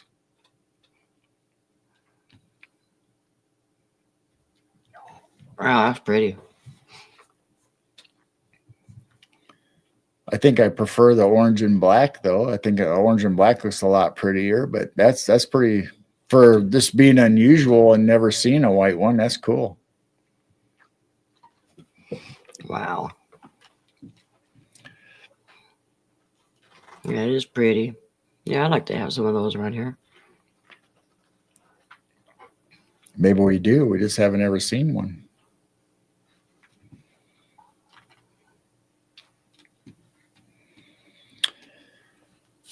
Do you know where the term computer bug comes from? Computer bug? Yeah, like a computer has a bug in it, a computer bug. Why was there a real bug in the computer? Yeah, September 9th, 1947, engineers working on the Harvard Mark II, a massive electromechanical computer, encountered a malfunction during testing. They opened up the machine to investigate, discovered the cause, a moth trapped between the computer relay contacts. So it really was a bug in the computer. I did not know that. The only reason I brought it up is because I like the picture. They make it look like it's a cryptid coming out of your computer. It says the first computer bug was literally an insect. Fly man. Oh, Mothman. So there you go. The first computer bug was actually a real bug or insect.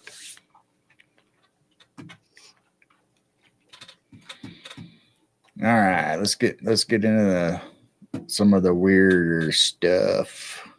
What do you think? Must be nice. They had computers way back then, but we didn't get them until what, the 90s? Well, the government had computers working on stuff, but they take up whole rooms. And then we got it would fill up our whole house with just that computer.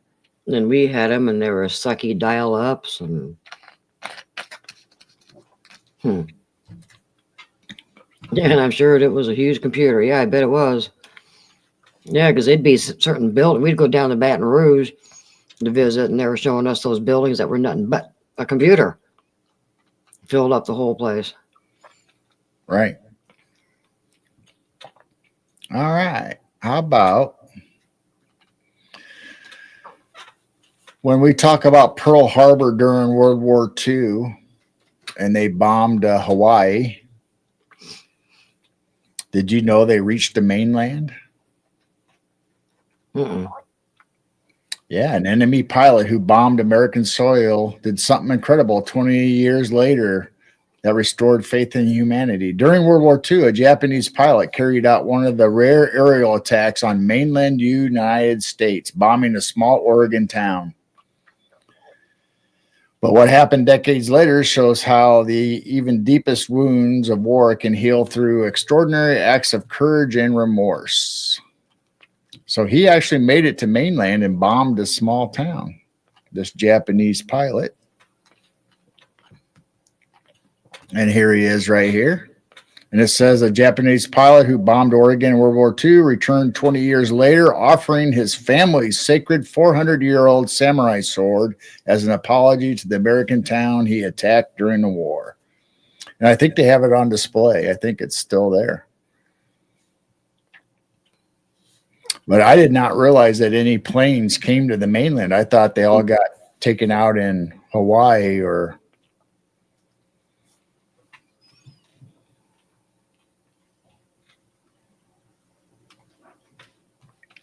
I did not know that. I didn't know that either.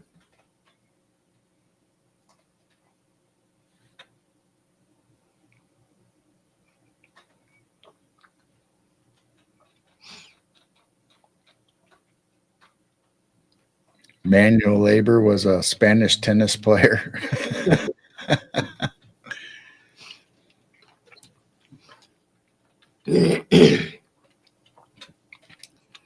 Oh, now the skunks are coming out. One's heading to the front porch, one's heading to the waterfall. Have you ever heard of a sea wolf? A sea wolf? A sea wolf. No, seahorse, not a sea wolf. Oh, well, then you'll be excited to see this thing. Oh. Does it howl? Says sea wolves of British Columbia hunt the ocean like no other wolves on earth. They swim between islands, feast on fish and seals, and thrive where forest beats tides. A rare lineage that traded the woods for waves and evolved into the true predators of the sea. Sea wolves. So they hang out in the rivers and seas and edges of. And they can swim and they like seafood, evidently.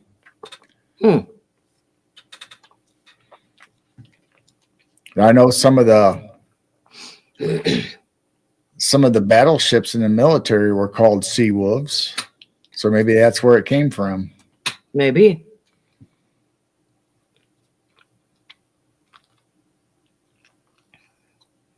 Where do you find this stuff?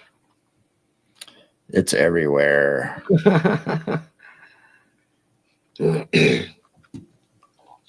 How about, did you know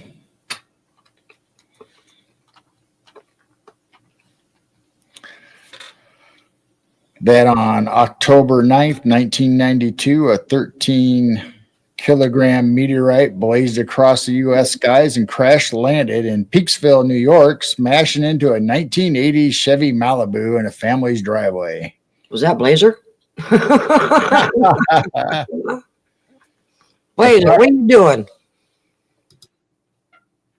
The fiery fall was caught on multiple cameras and became one of the most famous meteorite impacts ever recorded. So it wiped out their Oldsmobile or their Malibu, Chevy Malibu, in 1992.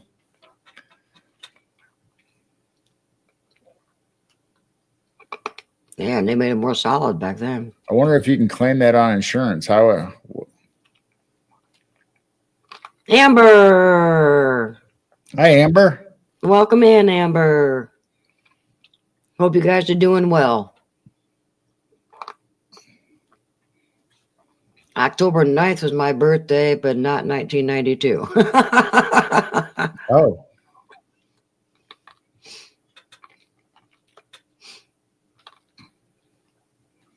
Did you know there is still a battery that rings a bell that was made in this during the Civil War? I think you showed me that this something, an old clock at one time it was still going. Well, this is just a bell that rings. The battery built before the Civil War is still running today. It's been ringing a bell at Oxford University almost nonstop since 1840. No one knows exactly what's inside or what it will finally stop.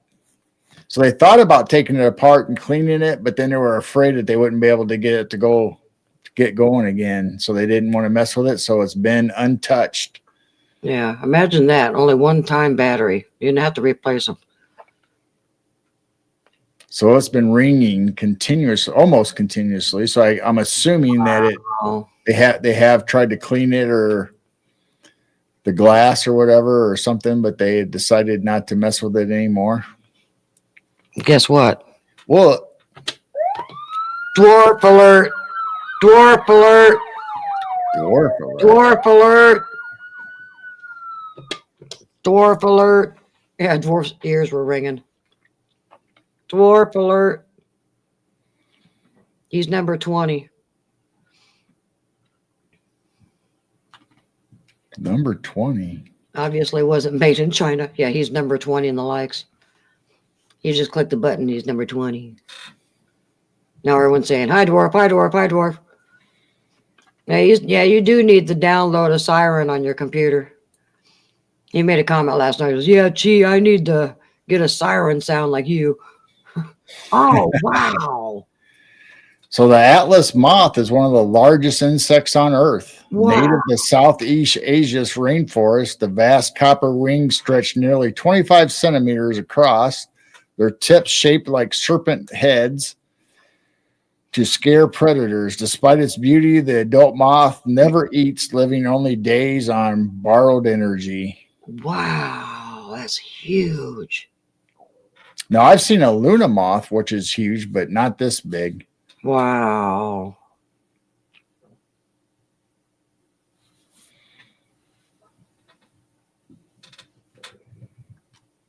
Wow.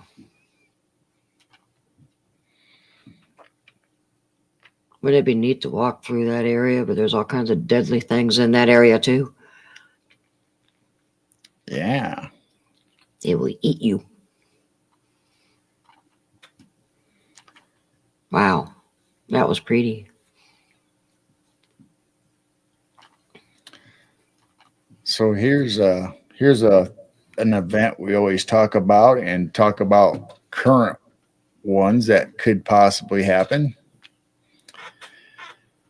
Here's telegraph papers burst into flames and operators receive electric shocks with a massive solar storm that hit the earth in 1859.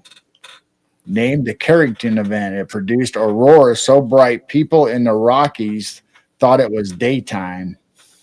It remains the most powerful geomagnetic storm ever recorded. Can you imagine looking out your windows and seeing that Yeah. aurora when normally you don't ever see an aurora? Wow. Not to mention all your electronic gadgets trying to kill you. They said we're due for one. It could happen.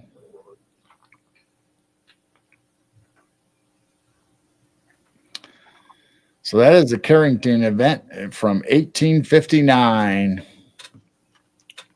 1859.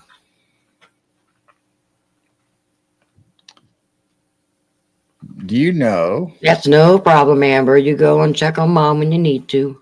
Her Yeah. mom had knee surgery. We're just glad you're here and you can pop in or just listen or catch us next time. I've seen a peanut stand. I heard of a rubber band. I've seen a needle that winked its eye, but I've been done seeing about everything when I see an elephant fly. Dumbo flied. Yeah, double flied. So that's, if you look at conspiracies, come on. There's got to be flying elephants because Dumbo flied.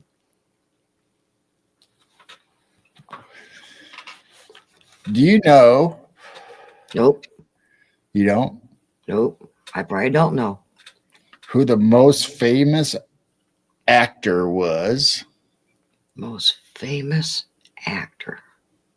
between, I don't know, in the 1800s, theatrical actor on stage. Between, let's say between 1863 and 1865, somewhere. Then. Huh? I wasn't alive then. Well, neither was I. But I know you'll know this story though. Oh. Or part of the story anyway. Anybody know who the most famous actor was in the 1800s? It was a well-known name and everybody thought he was the greatest actor that ever lived.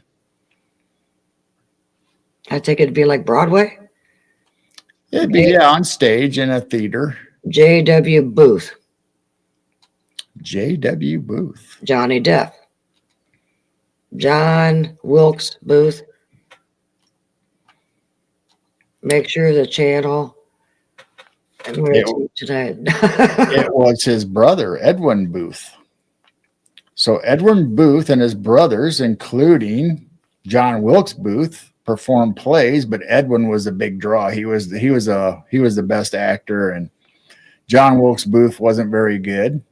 And so we know that John Wilkes Booth showed up during a play in the Ford's Theater and assassinated President Lincoln. Well, Edwin was so dismayed by that and horrified by what his brother did, he never performed again and was so down and out, he went into pretty much seclusion. But then later, Lincoln's son fell in front of a moving train and was pulled to safety by a stranger, and that man was Edwin Booth. Oh, come on. So Edwin Booth, who was horrified by what his brother did, actually saved the son of the president and so he redeemed himself and felt better because he actually saved the president's son that was assassinated by his brother. Like Robin said, either it was John or Lincoln's wife, rumors are. So there you go, true story. Edwin Booth saved Lincoln's son that fell in the tracks of a moving train.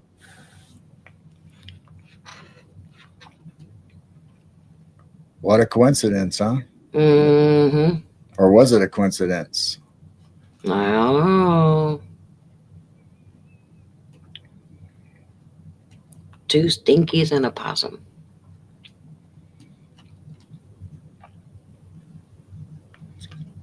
You know, they always talk about underground submarine bases out in the deserts and off away from the oceans and stuff. Mm-hmm. How everybody always talks about it.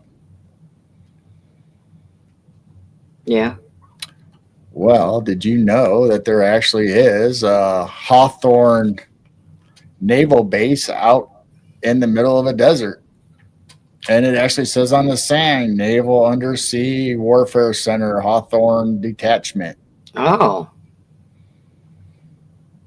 So supposedly there's an underground water base out in the middle of a desert. Imagine that. I've heard that there's big tunnels and ways to go deep underneath the ground. So somebody, that surprised me.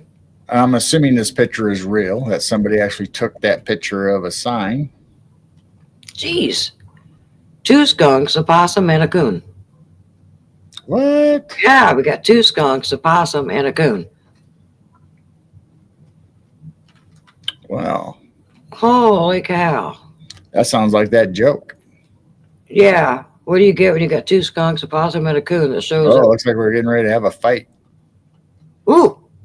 Is that the little, I think that is that little skunk that's, A little feisty one. yeah, a little feisty thing that hops around. No, he's just going, oh man, I guess I'll waddle over here. Two skunks. I'm going to have to get a video of this real quick. Two skunks, a possum, and a raccoon. Hey, what's that? Must be a bug. Let me zoom in a little, see if I can get rid of the.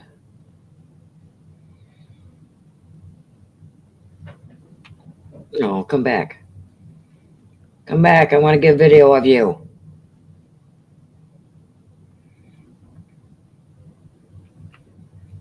He's like the outsider. Like, man, they never let me play in the reindeer games. I think that is that tiny little skunk. He's so feisty.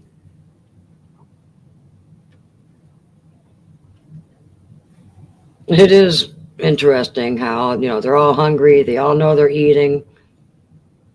And they all share and kind of hang out. I would have never known that if we didn't get these cameras.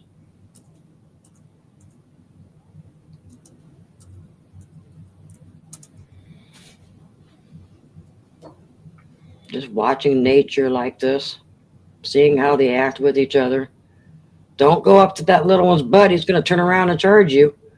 Yeah. Ah, he's getting closer. He's getting closer to a stinky butt. Come on, make him hop. I like it when he hops. Yeah, I smell meow mix. Where is it? He's getting ready to charge you.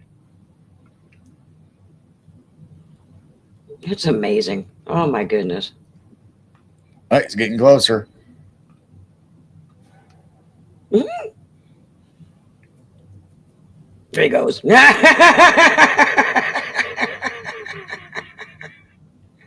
Take that.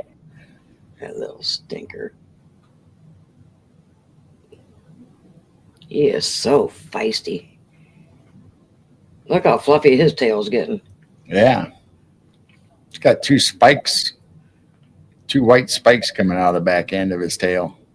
Rivers, I'm so glad we don't have skunks down here. Our government stinks enough. Yeah.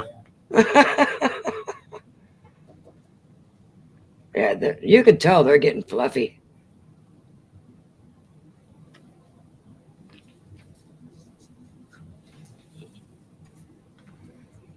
Poor little possum. Wonder where he waddled off to. Hey, where's he going? I don't know. Probably trying to find the possum. I think the possum's come back up. The coon's looking over like, what's that?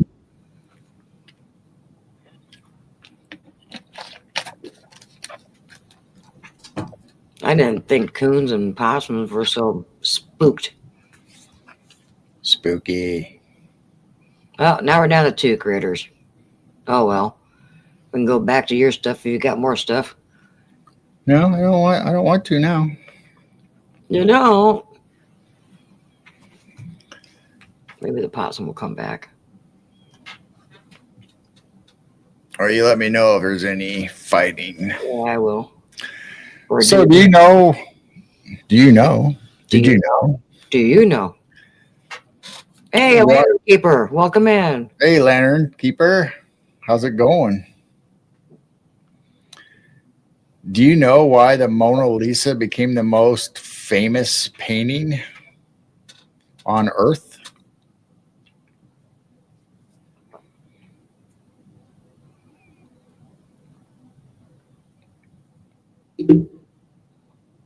No, I really don't know why.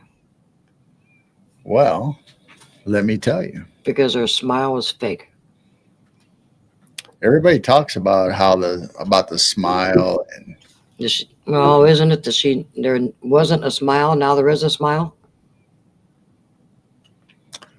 well, there is all that speculation about some people seeing her smile, not smile, and all that. But actually, after the Mona Lisa was stolen in 1911, an unexpected thing happened. More people visited the Louvre to see the empty wall space than to actually see the painting itself.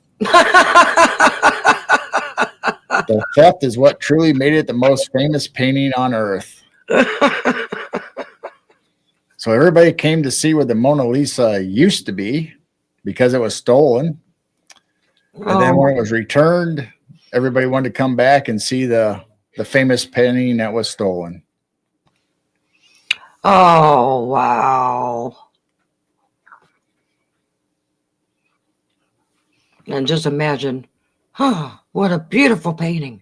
So you go there to look at the empty frame or the empty space where the Mona Lisa used to be and just stand there in amazement. Look at those people. I bet they paid big bucks for tickets to go see where that was. Where the Mona Lisa. And it, and staring at a white wall. Oh my. probably be like the houses where you see where you take down a painting and there's the outline of where the painting used to be. Yeah. You sit there, just look at the wall and just imagine what it was like. Yep, NCPs. I like that kind of stuff.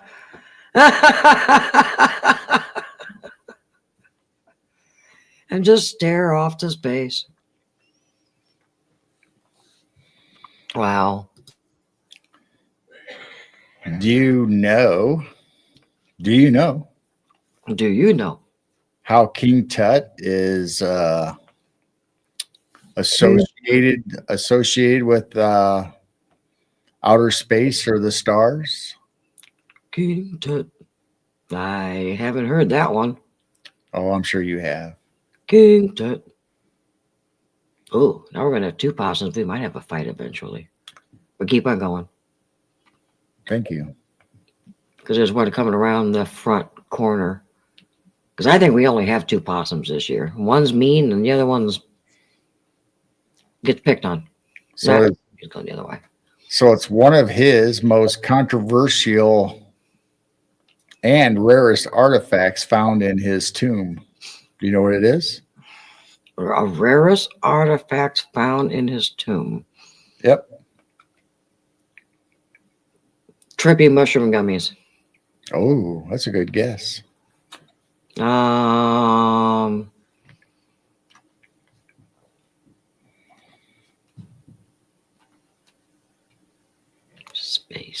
Space.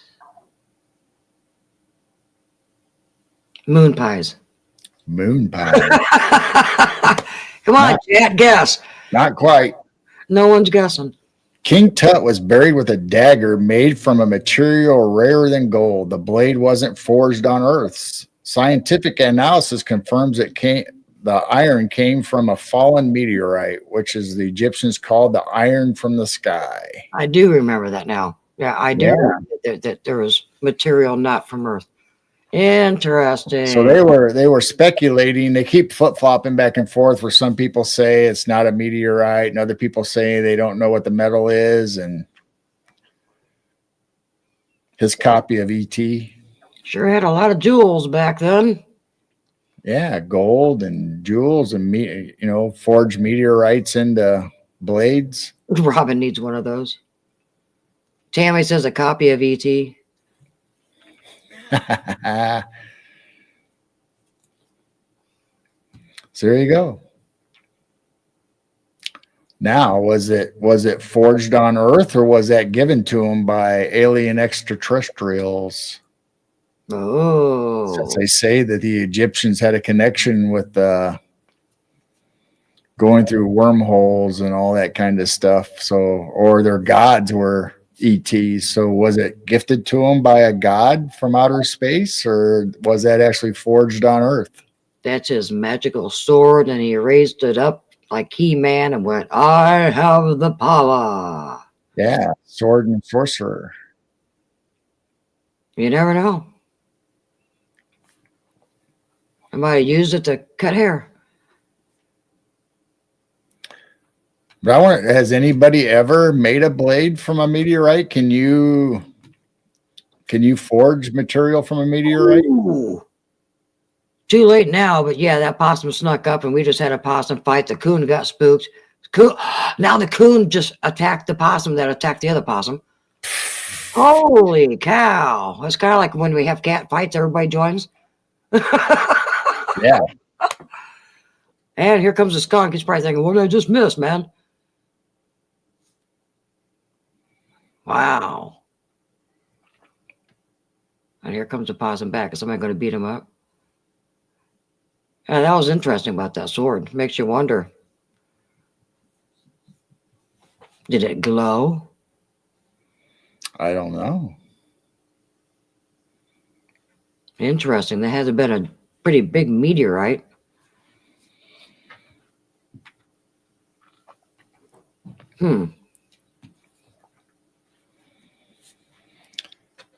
Given by the Lyrians, the lion sphinx.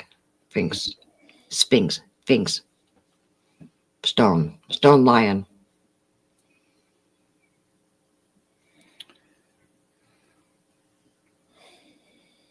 And then, do you know what though? Do you know?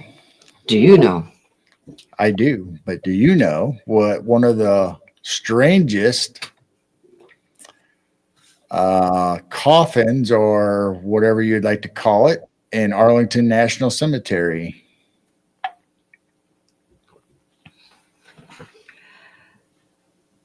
The strangest tombstone. Not necessarily tombstone, but grave or coffin or sarcophagus. I heard of it. And it's in the Arlington National Cemetery.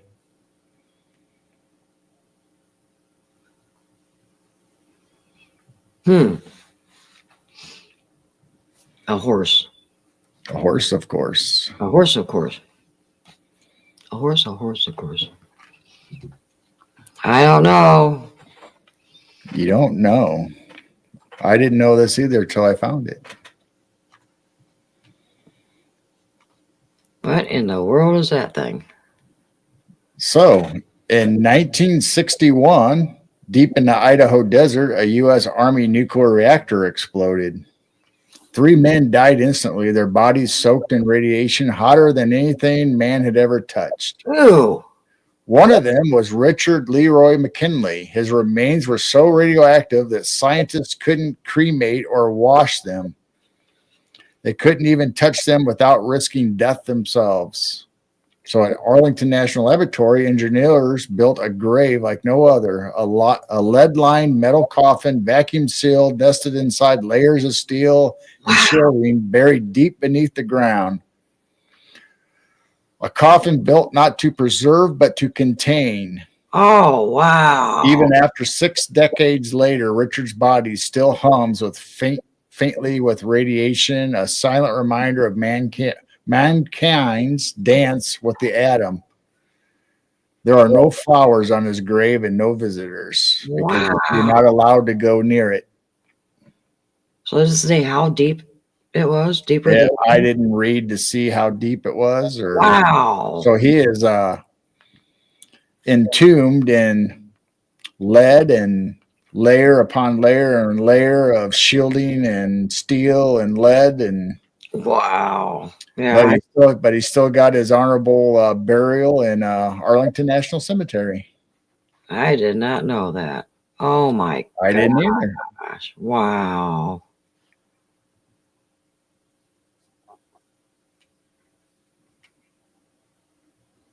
So there you go. Man, these guys are grumpy tonight. Richard Leroy McKinley.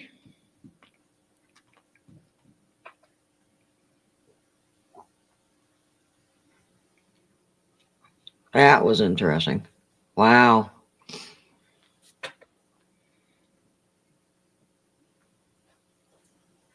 What a way to go, too. Well, should we talk about some giants, maybe? Want to talk about some giants? Sure. Talk about some big guys. Oh, you aren't still there. You just snuck out from behind.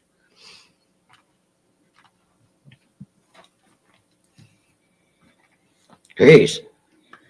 So, the legendary Muskogee Paramount Chief Tuscaloosa, whose name translates to Black Warrior, was a historical figure renowned for his enormous size during his encounter with Hernando de Soto expedition in 1540. Contemporary Spanish chroniclers describe Tuscaloosa as a giant, potentially nearly 7 feet tall, standing over 1.5 feet taller than most of the conquistadors, giving him truly formidable presence and imposing giant status. Significantly, one of the accounts note that his unnamed son, also as tall as himself but more slender, suggesting that the immense height was a family trait and that chief's lineage shared the striking physical status. So these Native Americans or Indians were taller than most average heights of the European people that came over. So they were considered giants. And some of them were even taller than that. This says 7 feet tall, but I heard they were like 8 to 9 feet tall and even taller than that. Spanish dudes. And then Dora says, how tall were the conquistadors? They were probably average height, anywhere from 5'6" to 6'5". Well, probably close to 6 foot, 5'8", 6 foot, somewhere in there, just normal. I mean, we all talk about how all of our grandparents were shorter than us. Yeah. So if you can imagine being used to the people about 5'6", 5'7", 5'8" range as a normal for the time, then all of a sudden seeing somebody 7 feet or taller, that's a pretty big dude. Yeah, because we know somebody. What is Joseph? 6'7", 6'8"? Yeah, we've met some pretty big, tall people. Yeah, I think he's like 6'7", 6'8".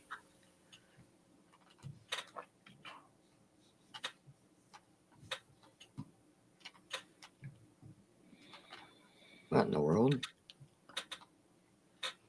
How about some Tatilichin was a celebrated warrior of the autonomy class who became a hero during the Spanish conquest of Mexico. While described as a giant in the same manner as other mythical accounts from the era, he was renowned for his incredible strength, sheer physical terror he inflicted upon the Spanish invaders and their allies. Accounts from the Aztec eyewitness describes him emerging with three great huge stones and killing several Spaniards by throwing rocks at them. His boldness was legendary. He was frequently charged with appearance and sometimes fight without armor to openly defy the enemy, inspiring such fear that the Spaniards desperately focused their efforts on trying to kill him. Along with two others, he was one of the few captains who never retreated during the intense siege of Tenochtitlan. So that is him against the Spaniards, and you can see once again how tall he was depicted compared to the average height of what a Spaniard would be.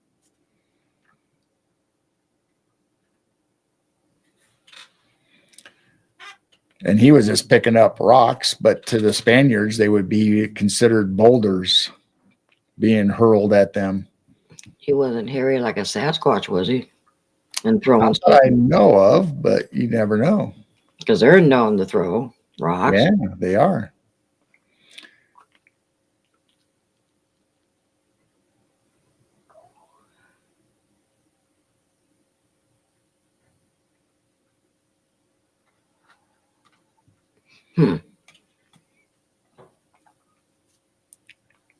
Let's see. I think I have one more.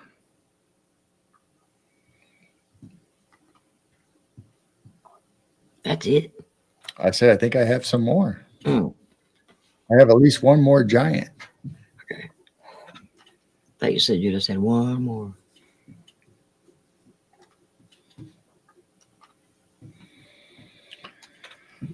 So here is the Aztec mythology. Oh, wow. Zalua was one of the 7 Quanametsan giants who survived the great universal flood of the fourth sun by taking refuge on the mountain of Tialak. As an act of gratitude and reverence to the gods, Zalua, often referred to as an architect, decided to build an immense structure, the Great Pyramid of Cholula. Cholula.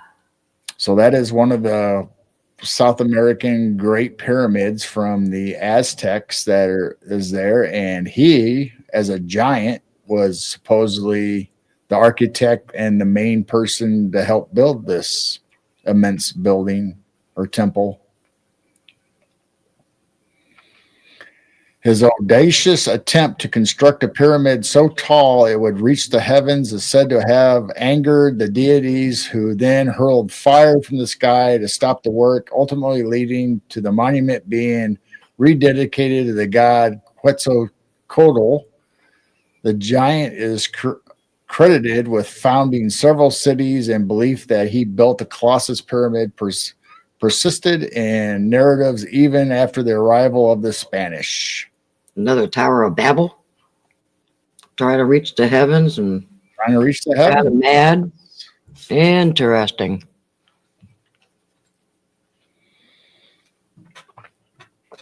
So there you go. There's 3 giants in Spaniard and Aztec time that were superhuman, not only in strength, but in size. And it's in historical records. Wow. So since you brought up Bigfoot, Uh-oh. uh-oh, Bigfoot. My name's Daryl. have you ever heard, or do you know what? Happy harvest. Oh, Hillbilly can't get the hash off his fingers from de-leafing outside. ah, You got sticky fingers.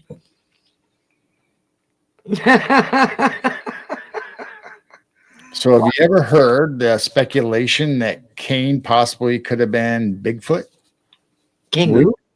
Cain, like Cain and Abel? Oh, Cain. We've talked about Esau, Esau, yeah, I didn't hear anything about but Cain. there is speculation that Cain possibly could have been a Bigfoot. Oh. And there's a speculation that Cain and Abel didn't necessarily come from Adam and Eve. That there could have been separate lines. They were brothers, but they think Cain could have came from another family line. If you know what I mean, kind of like a stepfather, stepmother kind of deal. Right. But anyway, not to be blasphemous towards the Bible, but that's just something that's been floated out there. But this Cain being Bigfoot came about because of a passage in Spencer W. Kimball's book, Miracle of Forgiveness. The passage records an account claiming Apostle David W. Patton met a very large, hairy man who identified himself as Cain during a mule ride. Although Kimball doesn't identify Cain as Bigfoot, it becomes part of the Mormon folklore. So he writes that he met this guy out on the trails or in his travels, and he said he was Cain. Now the story is that he said he was Cain from Adam and Eve, Garden of Eden, biblical times. And this guy in his writings said that he was hairy, he was big, large, but he could speak. So that's how you get the Cain could be possibly a Bigfoot. And if you look through time, you have pictures of what people consider to be either a Bigfoot or a hairy man, which is actually giants. They're anywhere from 7 to 9 feet tall, or however they're reported, but mostly 7 to 9 feet tall. So could Cain or Esau been looked like this? Could he have looked like this?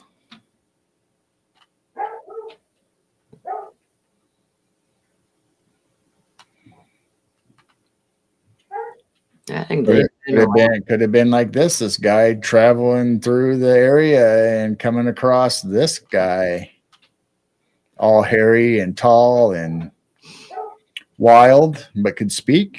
I think they've been around a long time, just like Dog Man, because St. Christopher was a dog man. I think they've been around for quite a while and got pushed into the woods. They weren't accepted in society and pushed them out into the woods.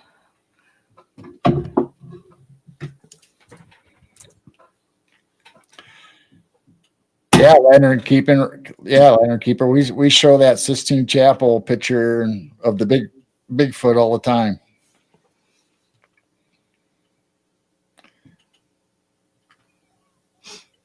So here is a depiction of maybe a Native American. Oh, that's a cool picture. And a hairy man, and maybe a Bigfoot, maybe a hairy man, wild man, however you'd want to describe them.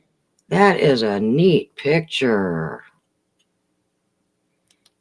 So there you go. Not only do we have Esau being hairy and having hairy animal-like fur on his arms, to possibly Cain being considered a wild man or a Bigfoot. I like that picture. And this is an actual depiction somebody drew of that article that came from the Mormon folklore of what Cain with the mark could be. So was it an actual physical mark? Like was it the hair on his body? Was that the mark? Four said nice locks. Yeah.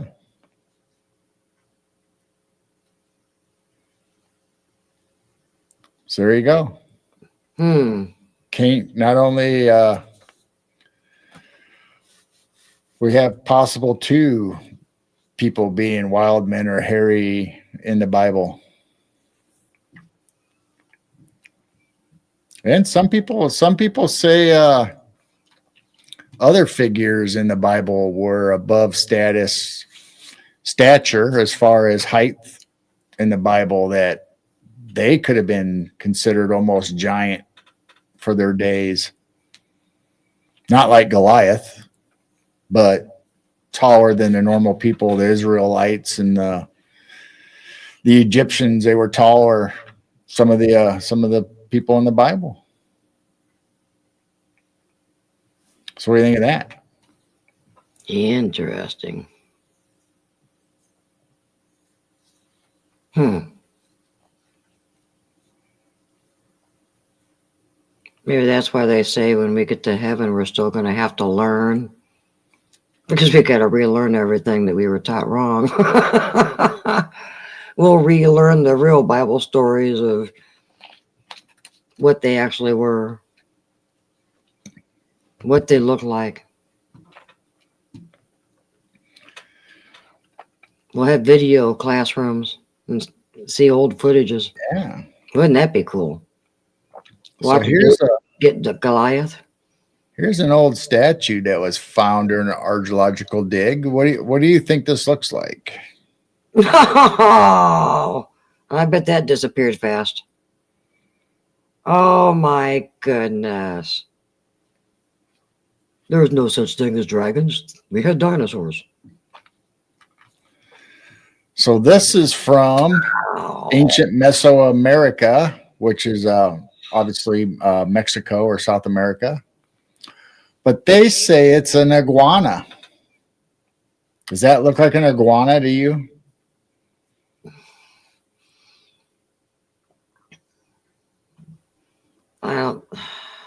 That looks like a dragon. Yeah, do iguanas have little spikes on their back?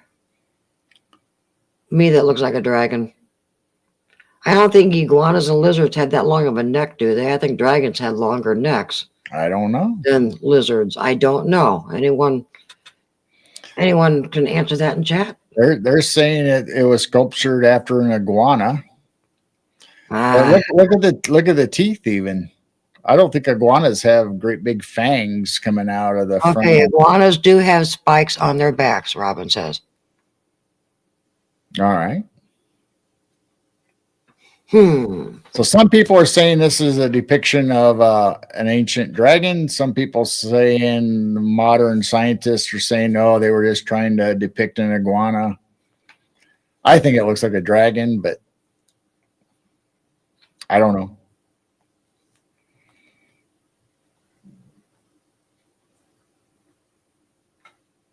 Iguanas do have spiky teeth.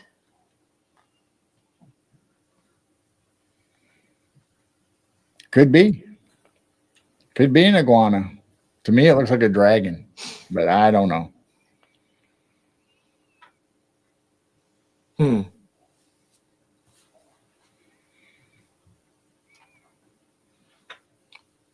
Is that a collar around his neck? I don't know.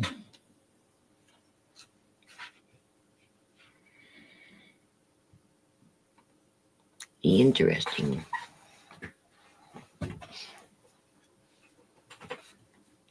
Oh, Mad Pack says dragon to me too.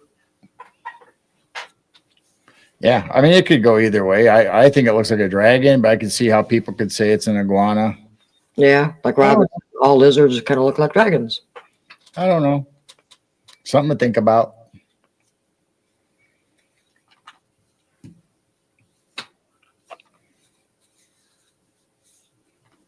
You don't look happy. Neither is this guy. Oh, no. Oh! What do you think this is? Dogman or werewolf? Oh. That looks more werewolf than Dogman.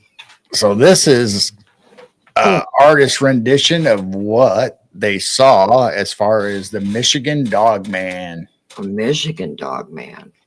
Yeah, so it's a famous sighting in Michigan in 1887 when lumberjacks in Wexford County claimed that they saw a 7-foot tall beast with body of a man and the head of a dog.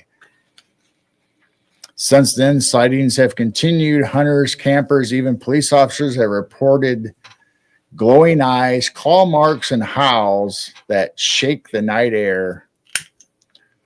Locals say the dogman appears in cycles every 10 years, ending in 7. I never heard that before. Every 10 years and years ending in 7.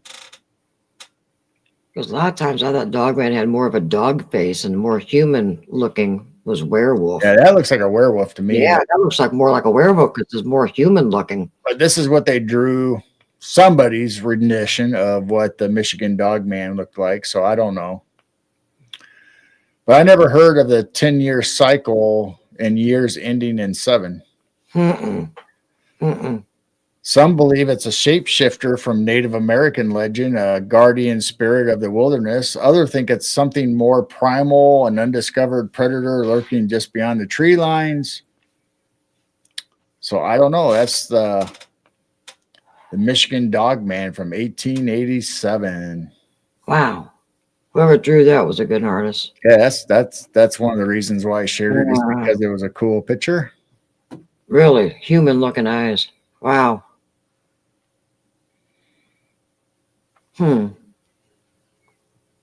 Then we always talk about Egypt in North America. Dum dum dum. So, have you ever heard about the mummy buried in America? Is that the one they found cocaine? No. Oh. Mummy in America. So this is in Song. an Eastern. Oops, wrong way. Can you imagine that as a song? Found a mummy in America. So here, and I'm probably going to butcher it, but it's Amon her Hepi's chef, aged 2 years, 1883 BC, son of Sen Wuset and wife Harther Hopte. And it says ashes. And the reason it says ashes because it was taken supposedly from Egypt to Europe, hanging around on display, kind of like how we always talked about how they stole artifacts or bought artifacts and took them over and showed them to their high society friends and had parlor parties with the mummies. Well, this made it over to America and did the same thing. It kind of traveled around, made the sites, toured America, and then it ended up here. And then they cremated it and they buried it in the cemetery. So we actually have a mummy that was cremated and buried in a cemetery. Wow.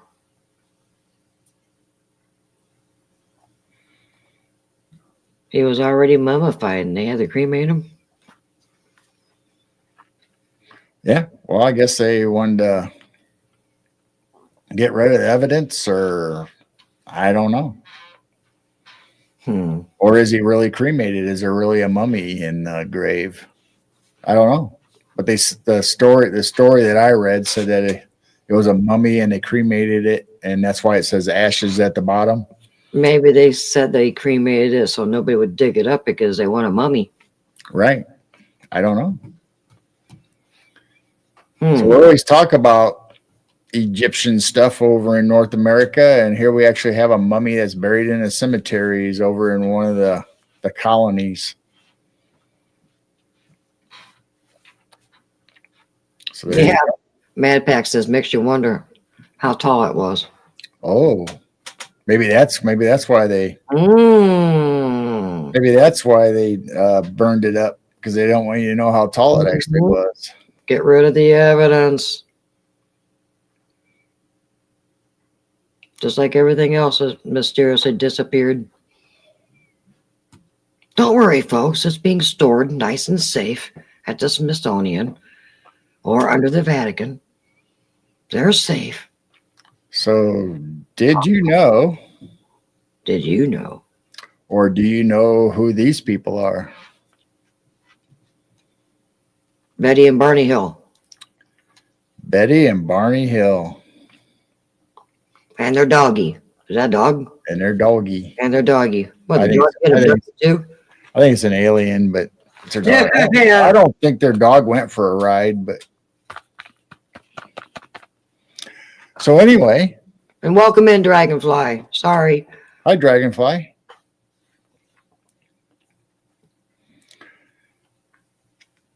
So do you know, other than the incident of the UFO and traveling, their experiences, do you know why Betty is well known? What she experienced? Do you know what about her that makes her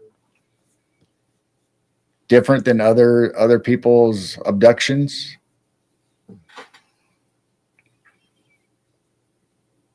I Yeah. know she had a Nope. good experience. Yeah, she had a good experience, and Barney said that he had a bad experience. Mm-hmm. I don't know. So this article, to go along with this picture, says that on the night of September 19th, 1961, while driving through New Hampshire, an interracial couple claimed that they were pursued by a strange, bright, disc-shaped craft. After seeing non-human figures inside the craft through binoculars, they heard a buzzing sound and experienced a state of amnesia. Realizing that they had traveled miles with 2 hours of missing time under later hypnotic regression therapy, the Hills recounted been taken aboard a craft, separated, and subject to physical examinations by small gray skinned beings who were said to have been from Zeta Reculi star system. The compelling and detailed account, which descriptions of what would become the gray alien, launched an alien abduction phenomenon into the popular culture. Well, as it turns out, let me find the other one. That Betty's description of what she saw or remembered during hypnosis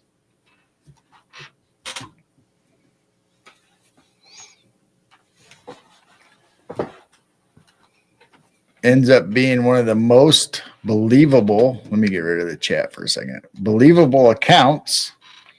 A star map Betty drew in 1964 following her alleged 1961 abduction is believed by many to closely resemble Zeta Reculi star system based on star maps refined years later. Wow. He drew by memory or whatever almost exactly what astronomers later in years discovered the Zeta Reticuli star system. Huh. And as far as I know, she's the only one that has drawn and remember exactly star formations and stuff that matches actual star maps from astronomers.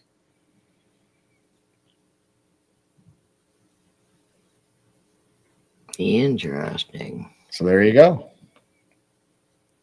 That looks pretty convincing to me. Her version compared to what astronomers say is out there.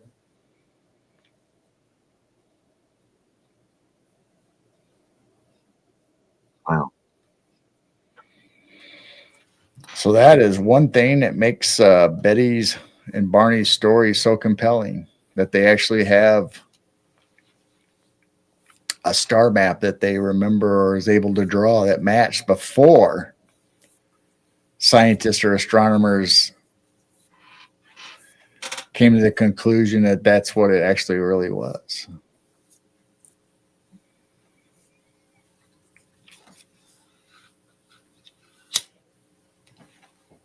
Cool. Interesting.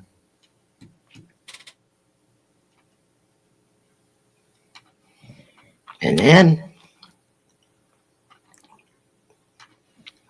Do you know who these two fellows are? oh, one looks very familiar. Robin says maybe Betty was a remote viewer. Well, some people got more gifted after their experience. So she could have, like a remote viewing gift and, a lot of remembrance. Yes, he looks, that guy looks familiar. I just can't place his name. Anybody? This is October 11th, 1973. Anybody know what this is? I was going to say early 70s because that's when the long sideburns were popular. Yeah. He looks familiar.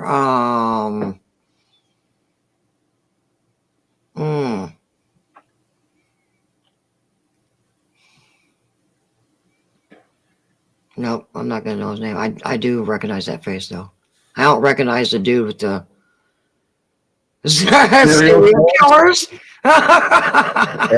I'll put chat back up so we don't miss any cool serial killers. lamb Oh my chops. goodness. Yeah, the bald dude looks familiar. I just don't know the other one, but the other one looks not happy. So this is the two gentlemen from the Pascagoula UFO incident and one of the most famous alleged close encounters in U.S. history, reported by two shipyard workers, Charles Hickson and Calvin Parker. While fishing on the Pascagoula River in Mississippi on October 11th, 1973, the two men claimed that they saw an oval-shaped object with flashing blue lights hover nearby, from which three strange creature-like beings with pincers, so I guess like pinchers or pincers, emerged. The being alleged took them aboard the craft and subject them to examination before releasing them back onto the riverbank. Despite initial reluctance, they reported the terrifying experience to the police, and both men maintained the truth of their story for the rest of their lives, catapulting the incident into national media sensation and a cornerstone of alien abduction lore. So that is Charles Hickson and Calvin Parker. I bet I've seen him on a video because he looks very familiar. Probably seen an interview or something. So having brought that up. Oh, this is going to be interesting. Never mind.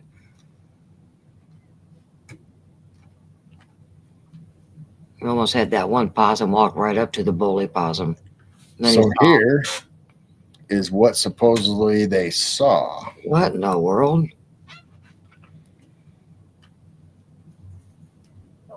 The dude has no neck. So this is the story on October 11th, 1973, around 7 p.m. Two men, 19-year-old Calvin Parker and 42-year-old Charles Hickson Sr., both of Guator, Mississippi, are fishing in the Pascagoula River when they hear a buzzing noise behind them. Both turn and are terrified to see a 10-foot wide, 8-foot high, glowing egg-shaped object of blue lights and hovering just above the ground about 40 feet from the riverbank. As the men froze with fright, they watched doors appear in the object and three strange beings float just above the river towards them. The two become numb and paralyzed as the entities carry them into the UFO. Some kind of eye device scans them before they are released 20 minutes later. They first contact Keesler, AFB, and Biloxi, but no one is interested. And then they drive to the offices of Mississippi Press Register a few blocks away, but it is closed. So they call the Jackson County Sheriff's Office to report their encounter. And they arrived at 10:30 p.m. At one point during 2 hours of tense grilling of Sheriff R. Diamond, they are left alone in an interrogation room where they are unknowingly tape recorded while they continue to speak to each other about the abduction, emotionally distressed. So I have listened to that tape, actually. Mm. You can find it online, and they are very, very convincing, very shooken up when they start talking about what happened to them. Wow. And that was a recording taken of them while none of the sheriff or police people are in the room. They're just talking amongst themselves, and you can tell in their voice that they were very shaken. And so I think it was real. Wow. But you can look it up online and find the actual recordings yourself. They're out there.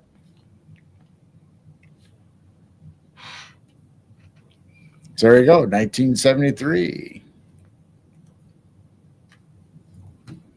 The dwarf says, does examination mean probing? Well, that story said that there was some kind of eye thing that scanned them, and then they were let loose. But I don't know what happened beyond that. Yeah, look at all the movies that this thing would come up and scan you. Yeah. Hmm.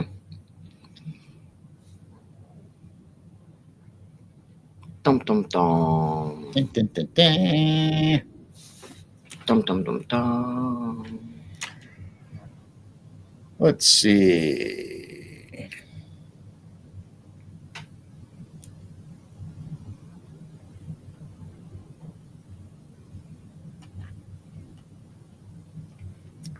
How about November 5th, 1975?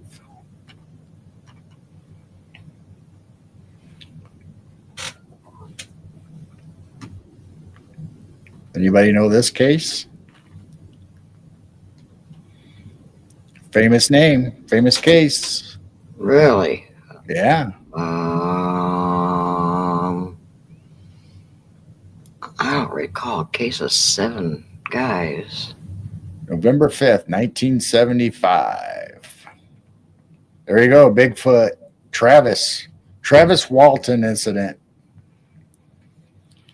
One of the most famous and controversial alleged alien abductions in history, occurring on November 5th, 1975 in the Apache Stittigreaves National Forest in Arizona. Oh, this was in Arizona. There you go. Fire in the sky.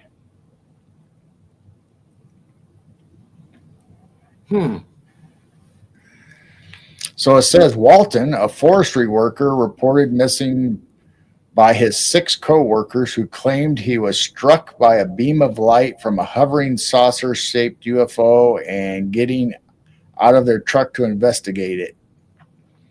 He reappeared 5 days later, visibly malnourished and disoriented, claiming to have been taken aboard the craft and experimented on by non-human and later human-looking entities. Huh. While the story gained national attention and inspired the film Fire in the Sky, it has faced significant skepticism and widely regarded as a possible hoax, despite the logging crew initially passing polygraph tests regarding their account of his disappearance. So supposedly his buddies saw it all, and they passed lie detector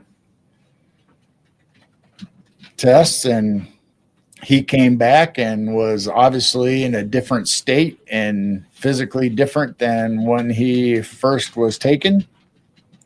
So that's what kind of gives it credibility. But then some people don't necessarily believe it. But that's kind of like what happens with all abductions and UFOs. There's always people saying that it's not true, and other people say it is. So I don't know. I think it happened.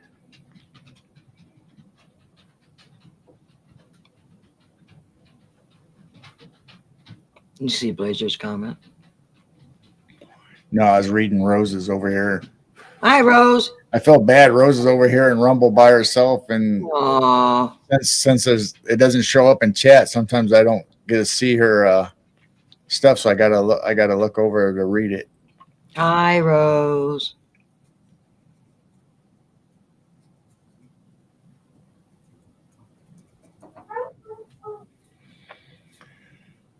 So I think it has some credibility to it, just because it has eyewitnesses, and Of course, you could say it's just his friend sticking up for him, but I don't know. There goes the possum fight. Chase. Doo-doo-doo. Where'd it go? Oh, Robin says Travis probably a military abduction, big cover up. Mm-hmm. Rose says hi, Jane. Blazer said he woke up naked in a phone booth 3 states over, unrelated. I miss my 20s. Miss my 20s. I thought you were just going to say it was like yesterday. Anybody recognize this picture? Uh-uh. Oh. How about if I say it's from 1950? Gee, 1950. I don't think they had Frisbee competitions back then.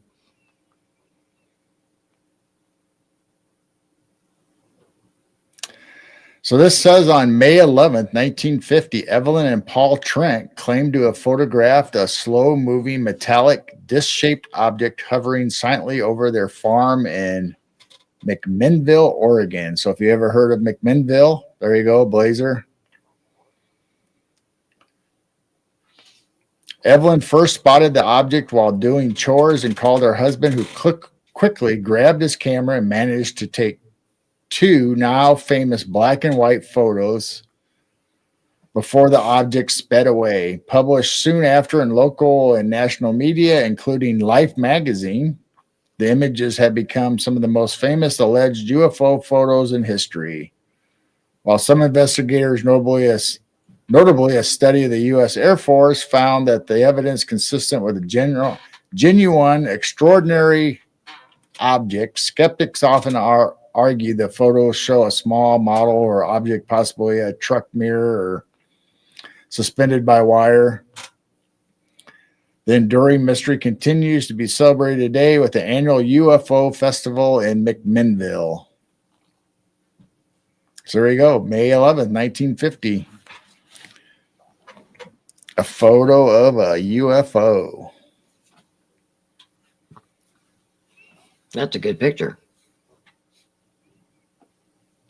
Oh, Robin says there's a McMinnville UFO parade. Yep. So they still celebrate it every year, I guess, and they have a UFO festival. Wow.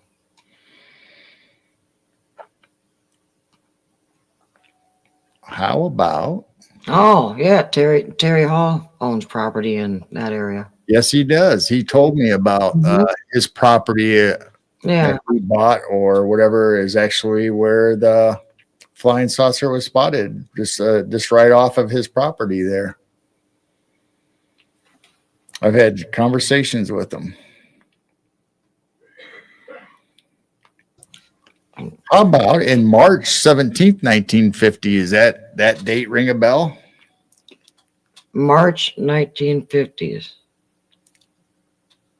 March 17th, 1950.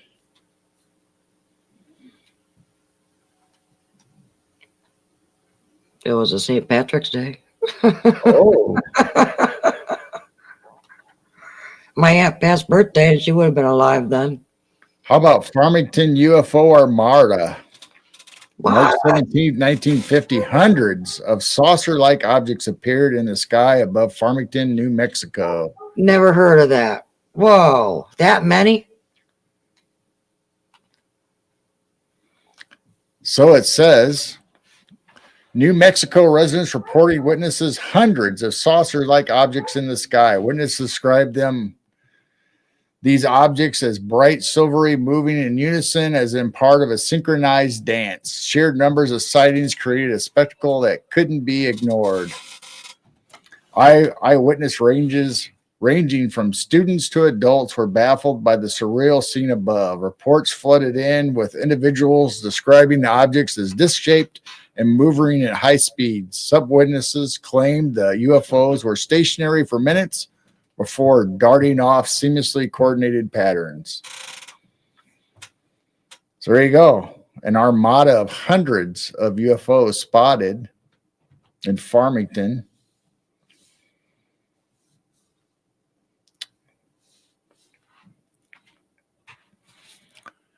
I can't imagine, people talking about how they get to see like the last picture one, and you're not really sure what it is, but these people saw them, hundreds,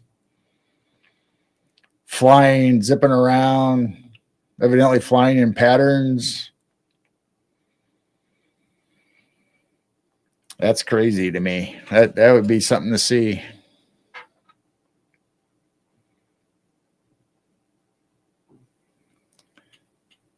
So, yeah, so I don't know, Robin. I don't know if they've ever came back. That was in 1950. You think they would have came back?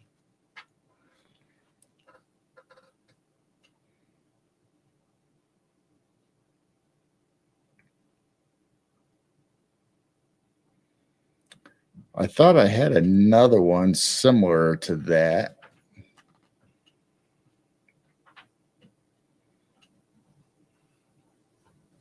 Let me look and see. Not sure if I do. I thought I uploaded another one.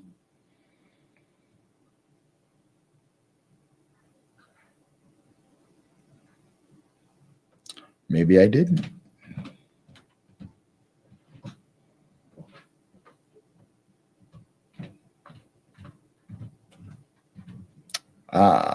Let's see. Maybe this is it.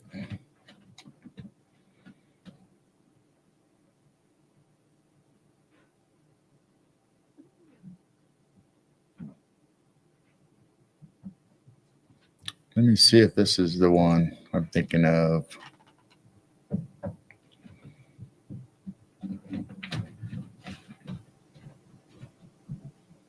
No, this is just another story, but I'll bring it up anyway. I thought I had another one about an armada of ships. So here it says Beth Waite, Linda Overfelt watched as Jenny Overfelt illustrates the size and shape of unidentified flying object they saw over Romana, October 15th. So it says, on this date, October 15th, 1974, 5 witnesses in Ramona, Ramona, California, watched a mysterious round object as it maneuvers over Santa Maria Valley. It lands on a hillside and turns ruby red before becoming a brilliant white light. As it passes over, horses act up, and a dog tries to grab one witness by her sleeves back into the house. Another dog, Chain, runs in and out of the doghouse repeatedly, and the chickens and goats are agitated as well. Radio and TV reception is disrupted, and compass points to the object as it is moving. The object hovers briefly and shoots away, emitting noise like something between a hum and a foghorn. So that's what they experienced in 1974 on October 15th. Bigfoot says, yeah, they're definitely California chicks.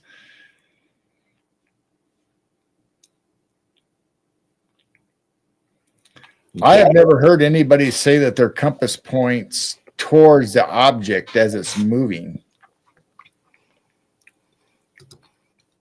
A lot of people, just like Bermuda Triangle and stuff like that, that the compasses start spinning or acting up. They said that the compass actually pointed to the object as it was moving. That's weird. So there you go. You should carry a compass, and if you see something in the sky, see if your compass won't point north no more if it follows that object. Just get a regular old compass. See if it changes the needle.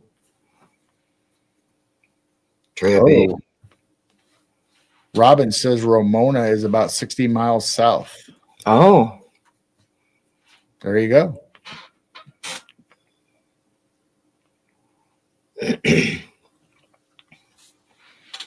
Were they tripping? I don't know. I don't know what's in that cigarette. What's in that cigarette she has in her hand? Who said that's a cigarette? I don't know what it is. I don't know. What a photo. I don't know. I think the dog might be quiet for a while. I covered her up with her blanket. She'll probably go in a coma. Yeah, I don't know. She'll probably come out all agitated. So I was going to bring this up, and I didn't. I forgot all about it when we were talking about giants. Mm-hmm. Here is the actual quote from Abraham Lincoln during his speech. The eyes of that species of extinct giant whose bones fill the mounds of America have gazed on Niagara as our eyes do now. Oh. So that is an actual quote from his speech. Now, some people say he's talking about bison or buffalo, being extinct, but people think because of the area he was in that there was actually not human, but giant skeletons found buried in mounds, that in his speech he talked about actual giants in the mounds of America and not the buffalo or bison. So that's up for debate.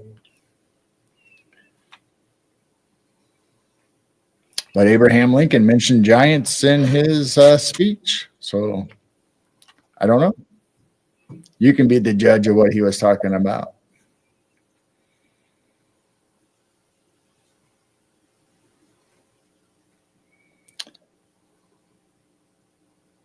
We talked about bears before, right? Bears? Yeah, we talked about the boss, the one that got hit by a Oh, yeah, the one that got hit by a train. Big black bears, and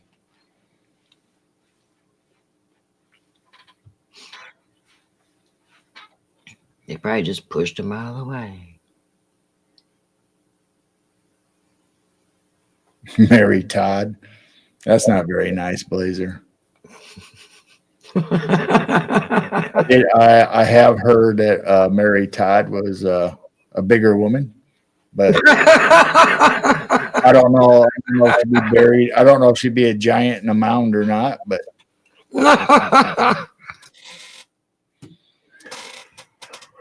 how about this story? Talking about a bear, and was it bear? Fuzzy Wuzzy.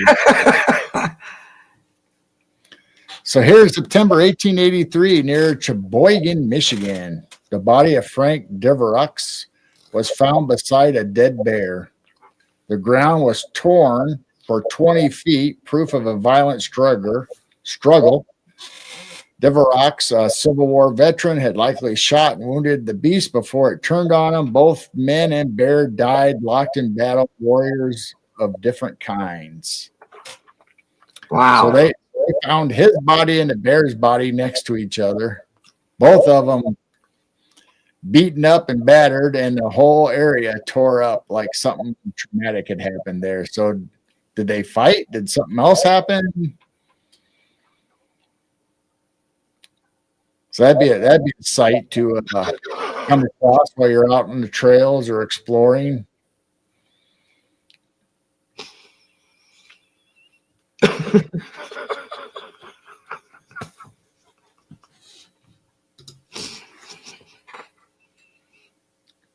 I thought Fuzzy Wuzzy was a woman. I heard Fuzzy Wuzzy was a bear. He stole his porridge. Oh, you guys make me laugh.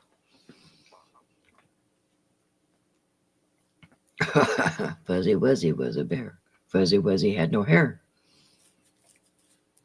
Have you ever heard of the story where it got so cold that elephants were able to walk across the river? What river? Doesn't matter what river. Have you ever heard of a story like that? No. Well, you're in luck. Really? If you didn't believe it, it says during the Little Ice Age, London's River Thames froze solid for months. One year, circus elephants walked across the ice as part of a huge festival. The last frost fair was held in 1814 when the climate warmed. Wow. Welcome in, Harold. So it says in 1814, during the Little Ice Age, the River Thames in London's froze so solid that elephants were able to walk across of it as part of a circus. The events became known as the Frost Fairs. And believe it or not, we actually had a little ice age in America, North America.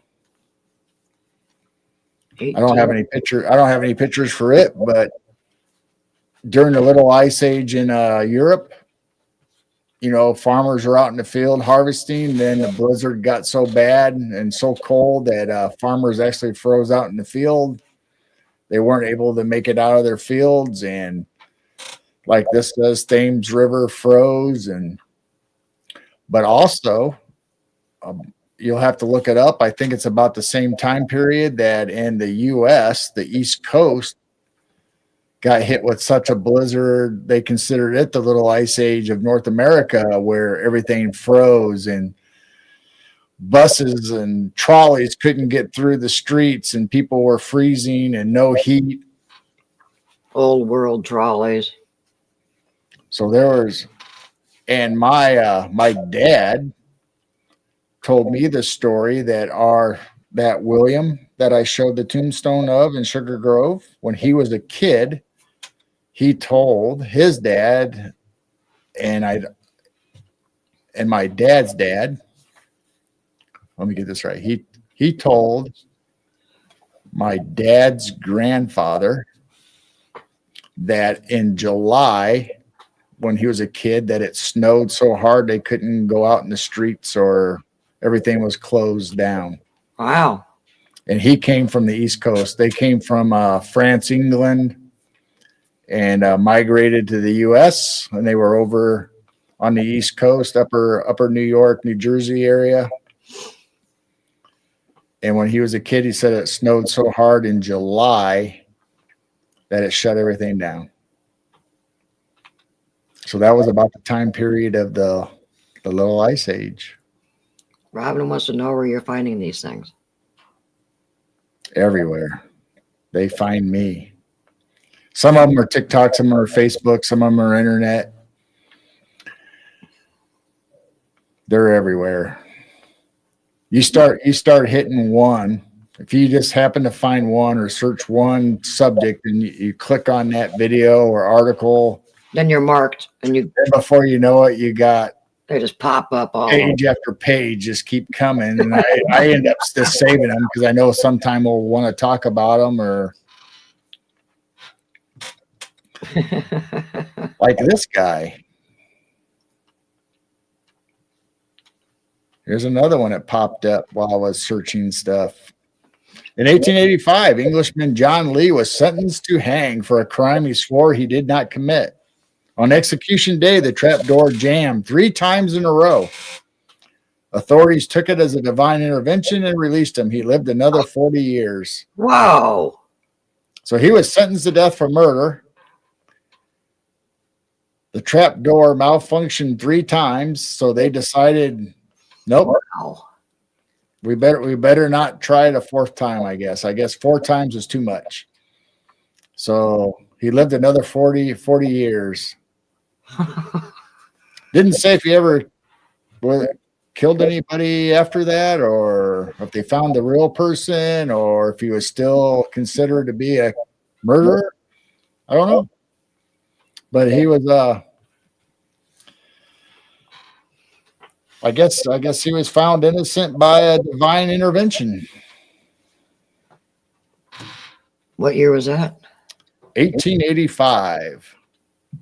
Man, look at that gorgeous old world building behind him. Oh. Sure had nice buildings back in the 1800s, and we just have nothing but crap.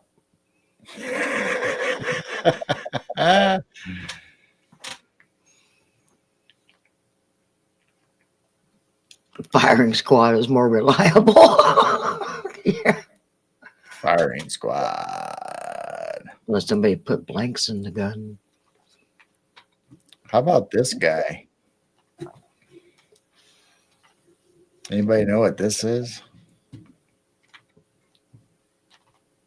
Parasite. Parasite. Wow.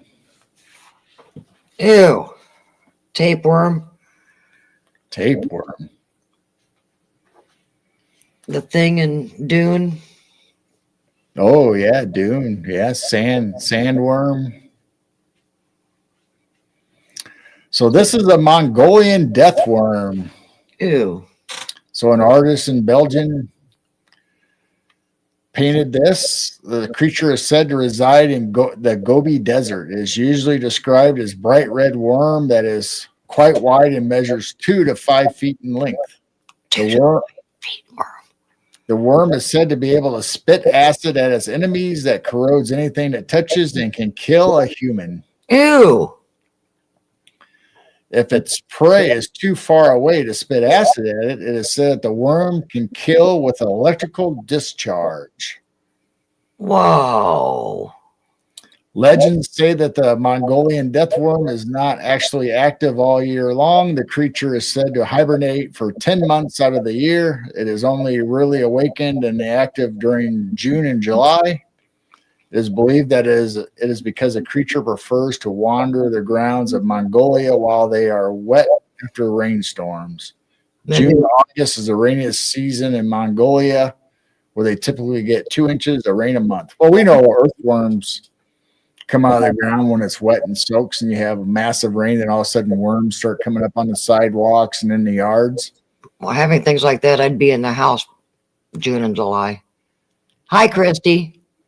2 to 5 feet long and can spit acid on you or electrify you. So I always think of the movie Tremors. Yeah. Tremors and Dune has them. There's so many movies that have like sandworms, death worms. Yeah. That's creepy. I bet the chickens would love to eat that thing. Oh, can you imagine them trying to chew on an acid electrical death worm? Well, so far, We'd have fried chicken. chickens can eat almost anything. Yeah. Mad Pack just said fry it up. Beetle goose. Beetle goose. Beetle goose. I think that's my last one.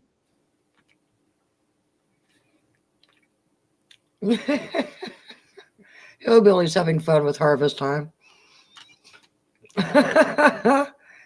Branches are washed and hung. Let's see. Let's see if there's anything else. Honk, honk. Oh. Here's a video I couldn't find at one time when we were talking about Bigfoot and howling. So let's see. Hillbilly's stuck to the wall. Hillbilly's what? Oh, his fingers were sticky earlier, so now he's stuck on the wall. Oh. Here you go. You ready? Dum dum dum. I don't know.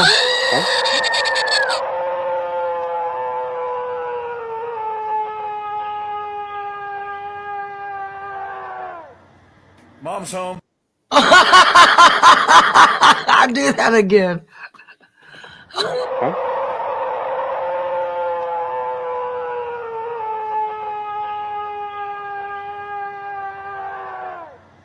Mom's home.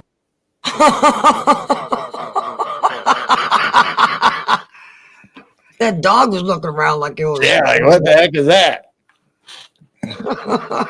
There you go. Mom's home.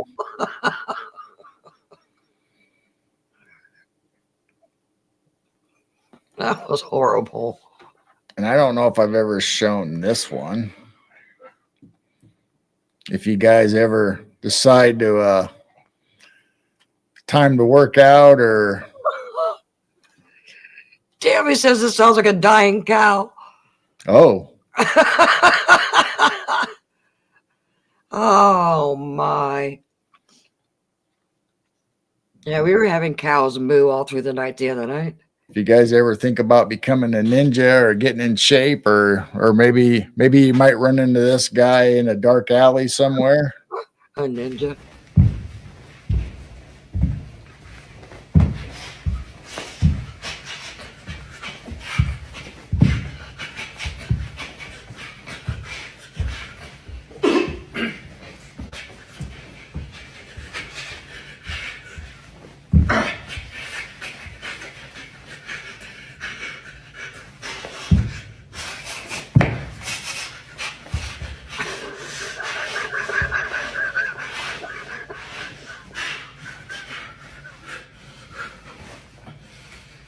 I'm scared.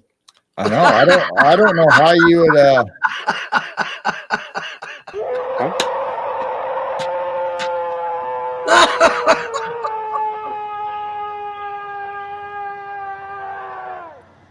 Mom's home. I don't know how you would ever survive that kind of attack. That guy would mess you up.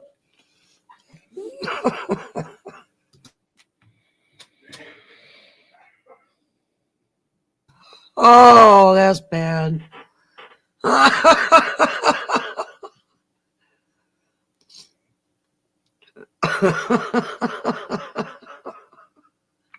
So I think that is actually truly the last one. I think that's all I got. Oh, wow. Mom's home. Mom's home.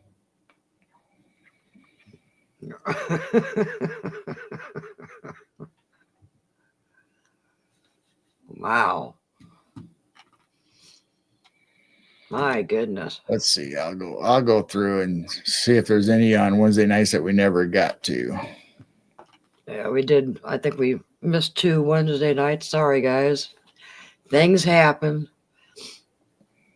We normally don't take time off. If we do, we're fine. We're alive. We're probably just half asleep or something. Well, my biggest problem is if I get up too early in the morning because of the dog or just can't sleep, then I feel run down by the time it's time to do our show. So I think it was one of the Wednesdays that both of us, I think it was, I had no sleep, you had very little, and I think I went to bed like 10:30 that night. I wouldn't mess with Garrow in a karate suit. I did take karate for a while. Believe it or not. Mad Pack said, I see Indiana Jones just pulling the gun out after all that jumping around. Yeah, that's it. You're done. So there was a time in my life when I should pull up those pictures sometime. I should show the pictures of the nuclear power plant that I was an armed security guard at. And during that time, I was taking karate lessons. Oh, boy.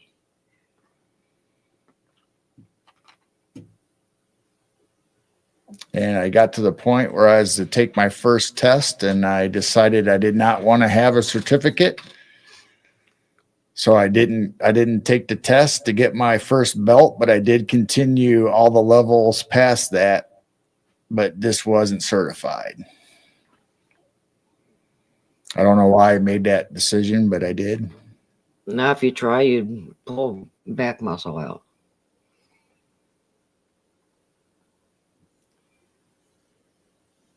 Christopher Alexander says, I'm into Kung Fu myself. All right. Dwarf says, Garrow kicks ass.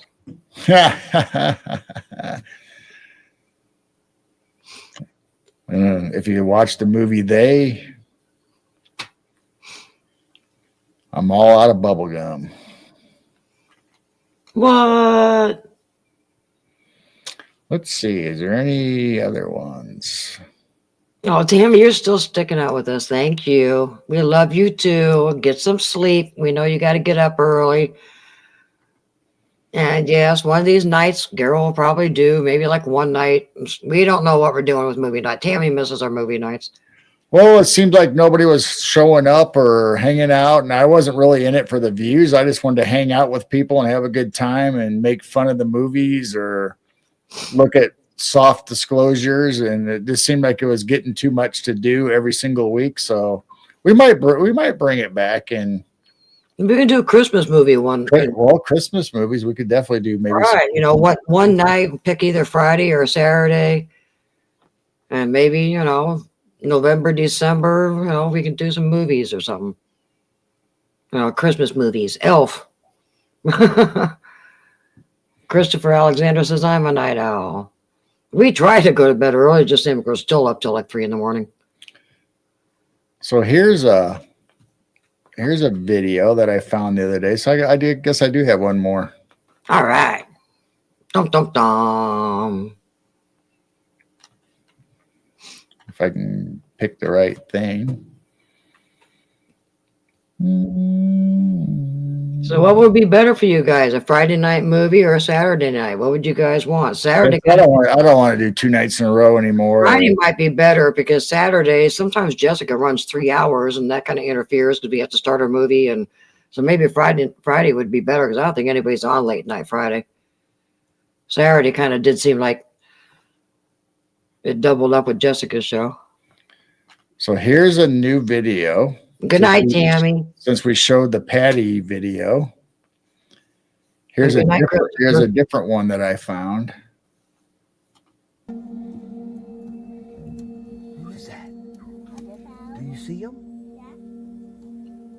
Yeah, I think I saw that the other day. This one looks really legit.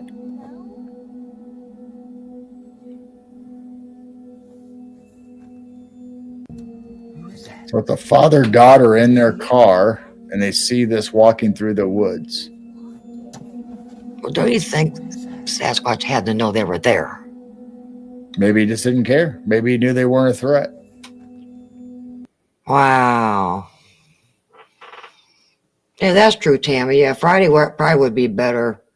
Yeah, because people do have to get up for church Sunday morning. And plus, like I said, it runs in the Jessica Saturday night. So Friday night, maybe we'll do just like a Friday night movie because we are kind of bored on Friday nights now. Like, there's nobody on. There's nothing to watch. Now, that was an interesting one. Yeah, I like that one. I like finding videos of. Where did you say that was from? Robin is from Montana? I do not remember. I would have to look it up if I can find it again. Robin said Friday is good for movies also. Mad Pack said that was a good video. Carol versus Steven Seagal. Seagal? Seagal?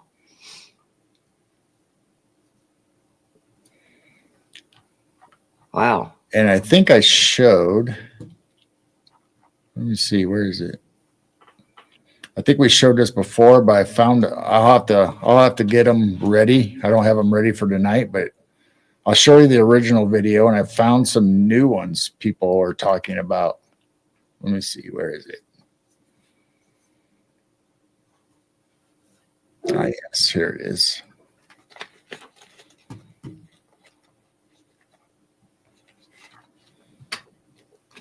So are you guys able to hear the video, when it plays? Yeah, when the dad was talking to his daughter. Yeah. Mm-hmm. All right. Why is this piece of gravel levitating? I know how crazy that sounds, and I know you're probably going to say that it looks staged, but I remember my husband that. was walking our dog this morning. The dog, noticed this gravel moving around, so he was curious. So my husband went over there, and it just kept wandering around.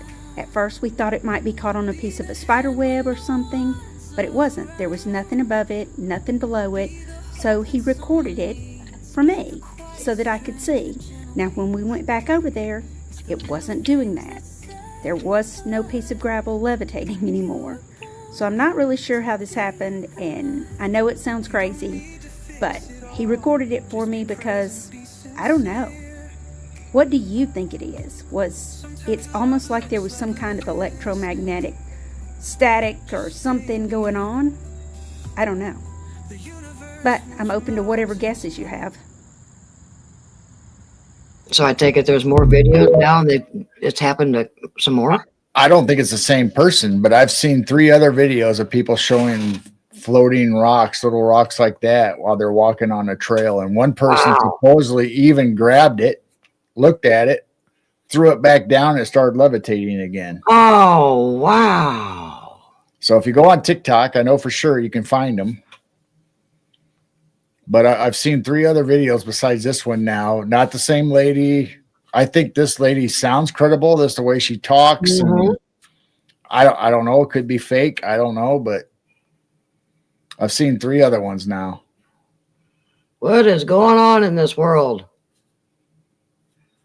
Mad Pack said a vortex is opening up. Yeah. Yeah. Robin Wow. says turning clockwise. And There's no way a rock could be stuck on a cobweb either. Wow. no, I don't know why she said cobweb, or I mean, I guess maybe she was just trying to figure out, okay, how do you explain this? Maybe it was a spider web, but I don't know. So that actually is the last thing I got for the night. Dwarf said you can probably buy the rocks on TikTok. Yeah, TikTok Oh, pet has rock. everything. A pet Floating rock. pet floating rocks on TikTok shop. I'd buy one of those if it actually floated. Heck yeah. Oh, Blazer said magnetic properties in the rock. I remember as a kid in the 70s going into Ben Franklin here in town. They actually had pet rocks on up by the cash register that you could buy. So we had them here in our small town. And you could have just got one out of your driveway. A lot of pet rocks now. I got lots of pet rocks. Magnetic property in the rock. Maybe. I saw a cool video today where somebody took rocks and it was a little stand and it had rods coming up, and it was supposed to be musical chimes, where they had stuff on it where they beat like a wind chime, but it was on the ground. So the wind blows them and they beat against each other on little springy steel things. Well, he put rocks on top of them. So he got rid of the flowers or whatever was on top and put rocks on there. And every time they hit each other, they made the chimes on the metal ring out. It was really cool. Wow. Good night, Robin. Robin. Mad Pack said he learned his lesson with the Mexican jumping beans. Oh, we had those too. Pet rock named Rocky. That was a great time for a kid. You can get sea monkeys, you can get pet rocks, you can get jumping beans. You could have bought x-ray glasses. You could buy everything in the back of magazines when we were kids. Free out of the cereal box. Invisible ink. Invisible ink.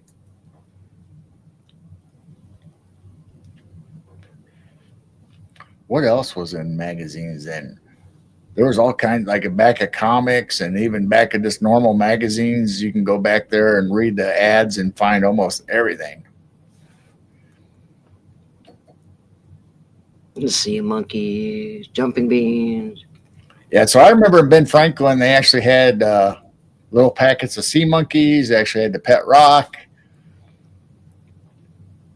What else? I think that was it. I think those were the only 2 weird things that you could buy.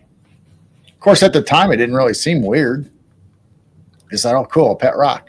I never bought one, though. Our mom and dad never bought us one. I don't think my brothers and sisters ever had one. Pet rock. Lots of army men and balsa wood airplanes and peas and straws, cap guns. Now those are fun. Yeah, I still got some. You can still buy caps like we used to in rolls online. You have to order them, though. We used to roll them out and just get a hammer and smack them. Oh yeah. Or flick them with your fingernail, and you get a burnt spot on the end of your thumb, or when you flick them. Mood rings. Yep. Mood rings were Oh then. yeah, mood rings. Yeah. That was a big thing, mood rings. Now people give you, like at work, when I was before I retired at work, you could get little things, wasn't plastic, but it was kind of that, like, remember the window clingers? It was kind of that material, and you can actually put it on your arm or whatever, and it would actually show you almost like a mood ring what color you were at that minute. If you were stressed or relaxed, you put it on the back of your hand, so you could look at it and say, oh, I need to calm down, relax, whatever. Or I guess if somebody came up and they knew, oh, he's happy or he's mad, you could tell by what he was wearing. Ooh, he's a South Pole elf. He's a South Pole elf. Yeah, Mad Bags, that's another one. Ant farms. They advertise those ant farms. Yep. And parachute men. Yeah, parachute men were good. Yeah. My best friend used to pop in all the time. I haven't seen him in quite a while. Yeah, Brian. But yeah, Brian. He actually got an ant farm for I don't know if it was birthday or his Christmas or something. He got an ant farm. And I remember him actually having ants in his room, going through the little mazes in that little you could buy it had like a frame. Mm-hmm. Yeah, kids today will never know. What else? What else was there that was weird?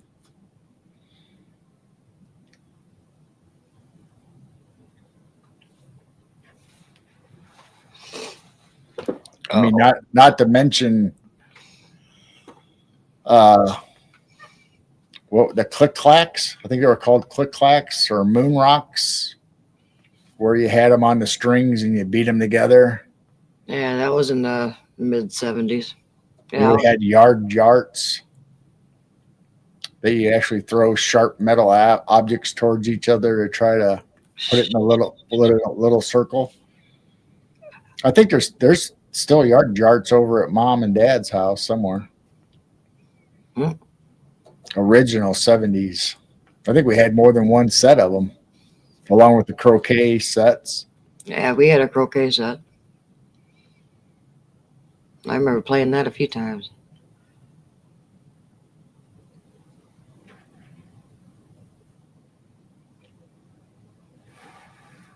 We had an old dartboard.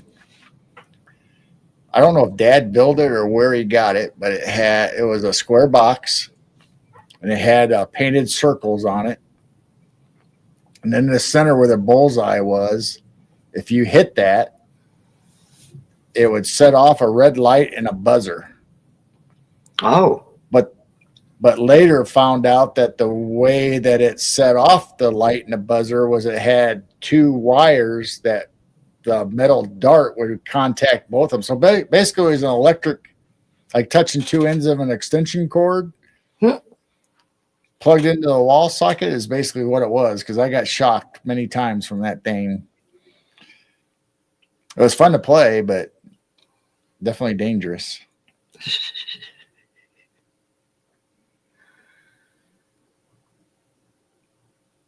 Bottle rockets.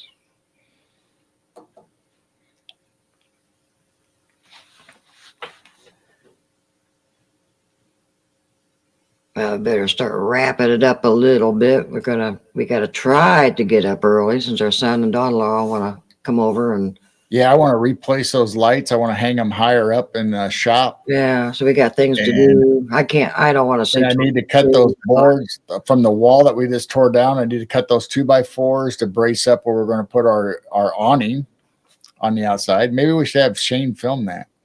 Ooh. But yeah, we bought a nice awning that we're going to put above our barn or shop door so that the ice and snow don't freeze our doors shut, hopefully. Oh, there's so many times you go out there, try to do barn chores, and the door is froze shut. Yeah. From all the ice dripping off.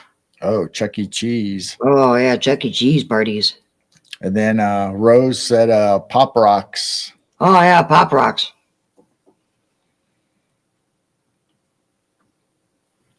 Yeah, we had an Oh, interesting. that's right.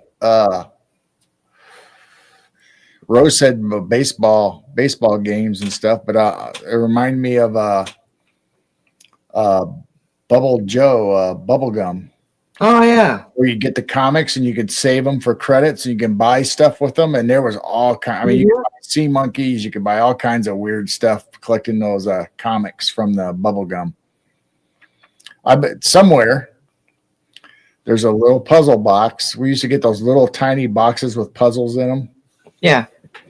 Somewhere over there is a giant roll of bubble gum comics with points on them to redeem. I never redeemed them, but I bet there's hundreds in that little box. So somebody over there at Mom's is going to find that box sometime and find those Bazooka Joe. That's what it was. Yeah, Bazooka Joe.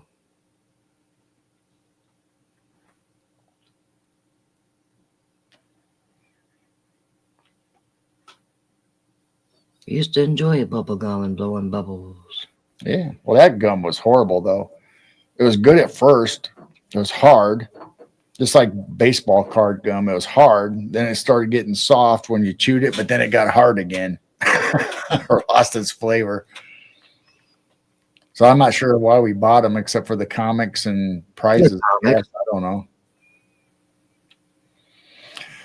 All right, everybody. What is it? It's almost 1:30 in the morning. We've been on since 10. Everybody's kind of checking out and going to bed.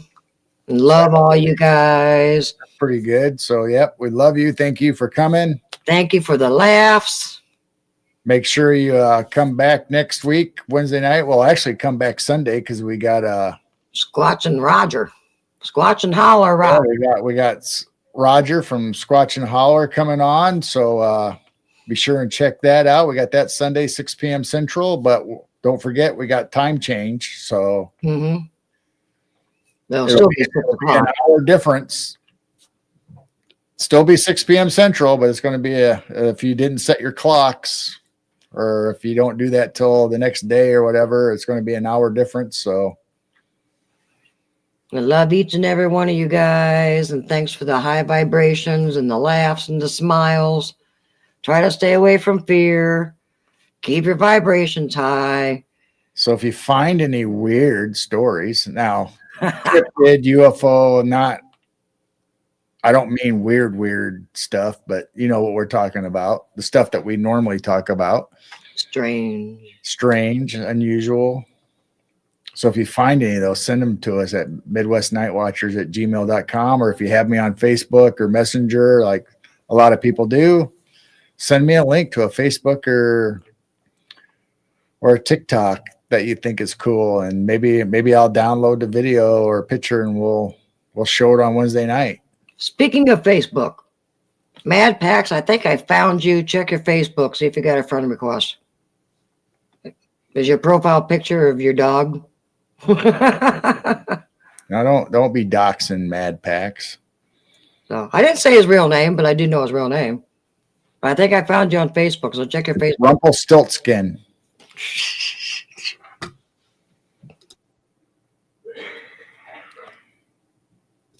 I'm still banned. Poor Blazer. He can't get on Facebook anymore. You were people were getting their accounts back though. So that's YouTube though. Are they getting their Facebook? Oh yeah, YouTube. I thought they were getting Facebook back too. But anyway, if you guys find something interesting like the UFO stories, the Bigfoot, cryptids, weird stuff in history, send it our way, and maybe it'll make it onto a Wednesday night. Yeah. And Beetlegoose. Oh, don't say that 3 times. No, Blazer just said it twice. That's just book. All right, everybody. We love you. Thank you for coming. Keep looking up. Hey, where's my heart? There it is. I don't know where you are. Rock out, everybody. All right. And on that note, Love you guys. See you next time.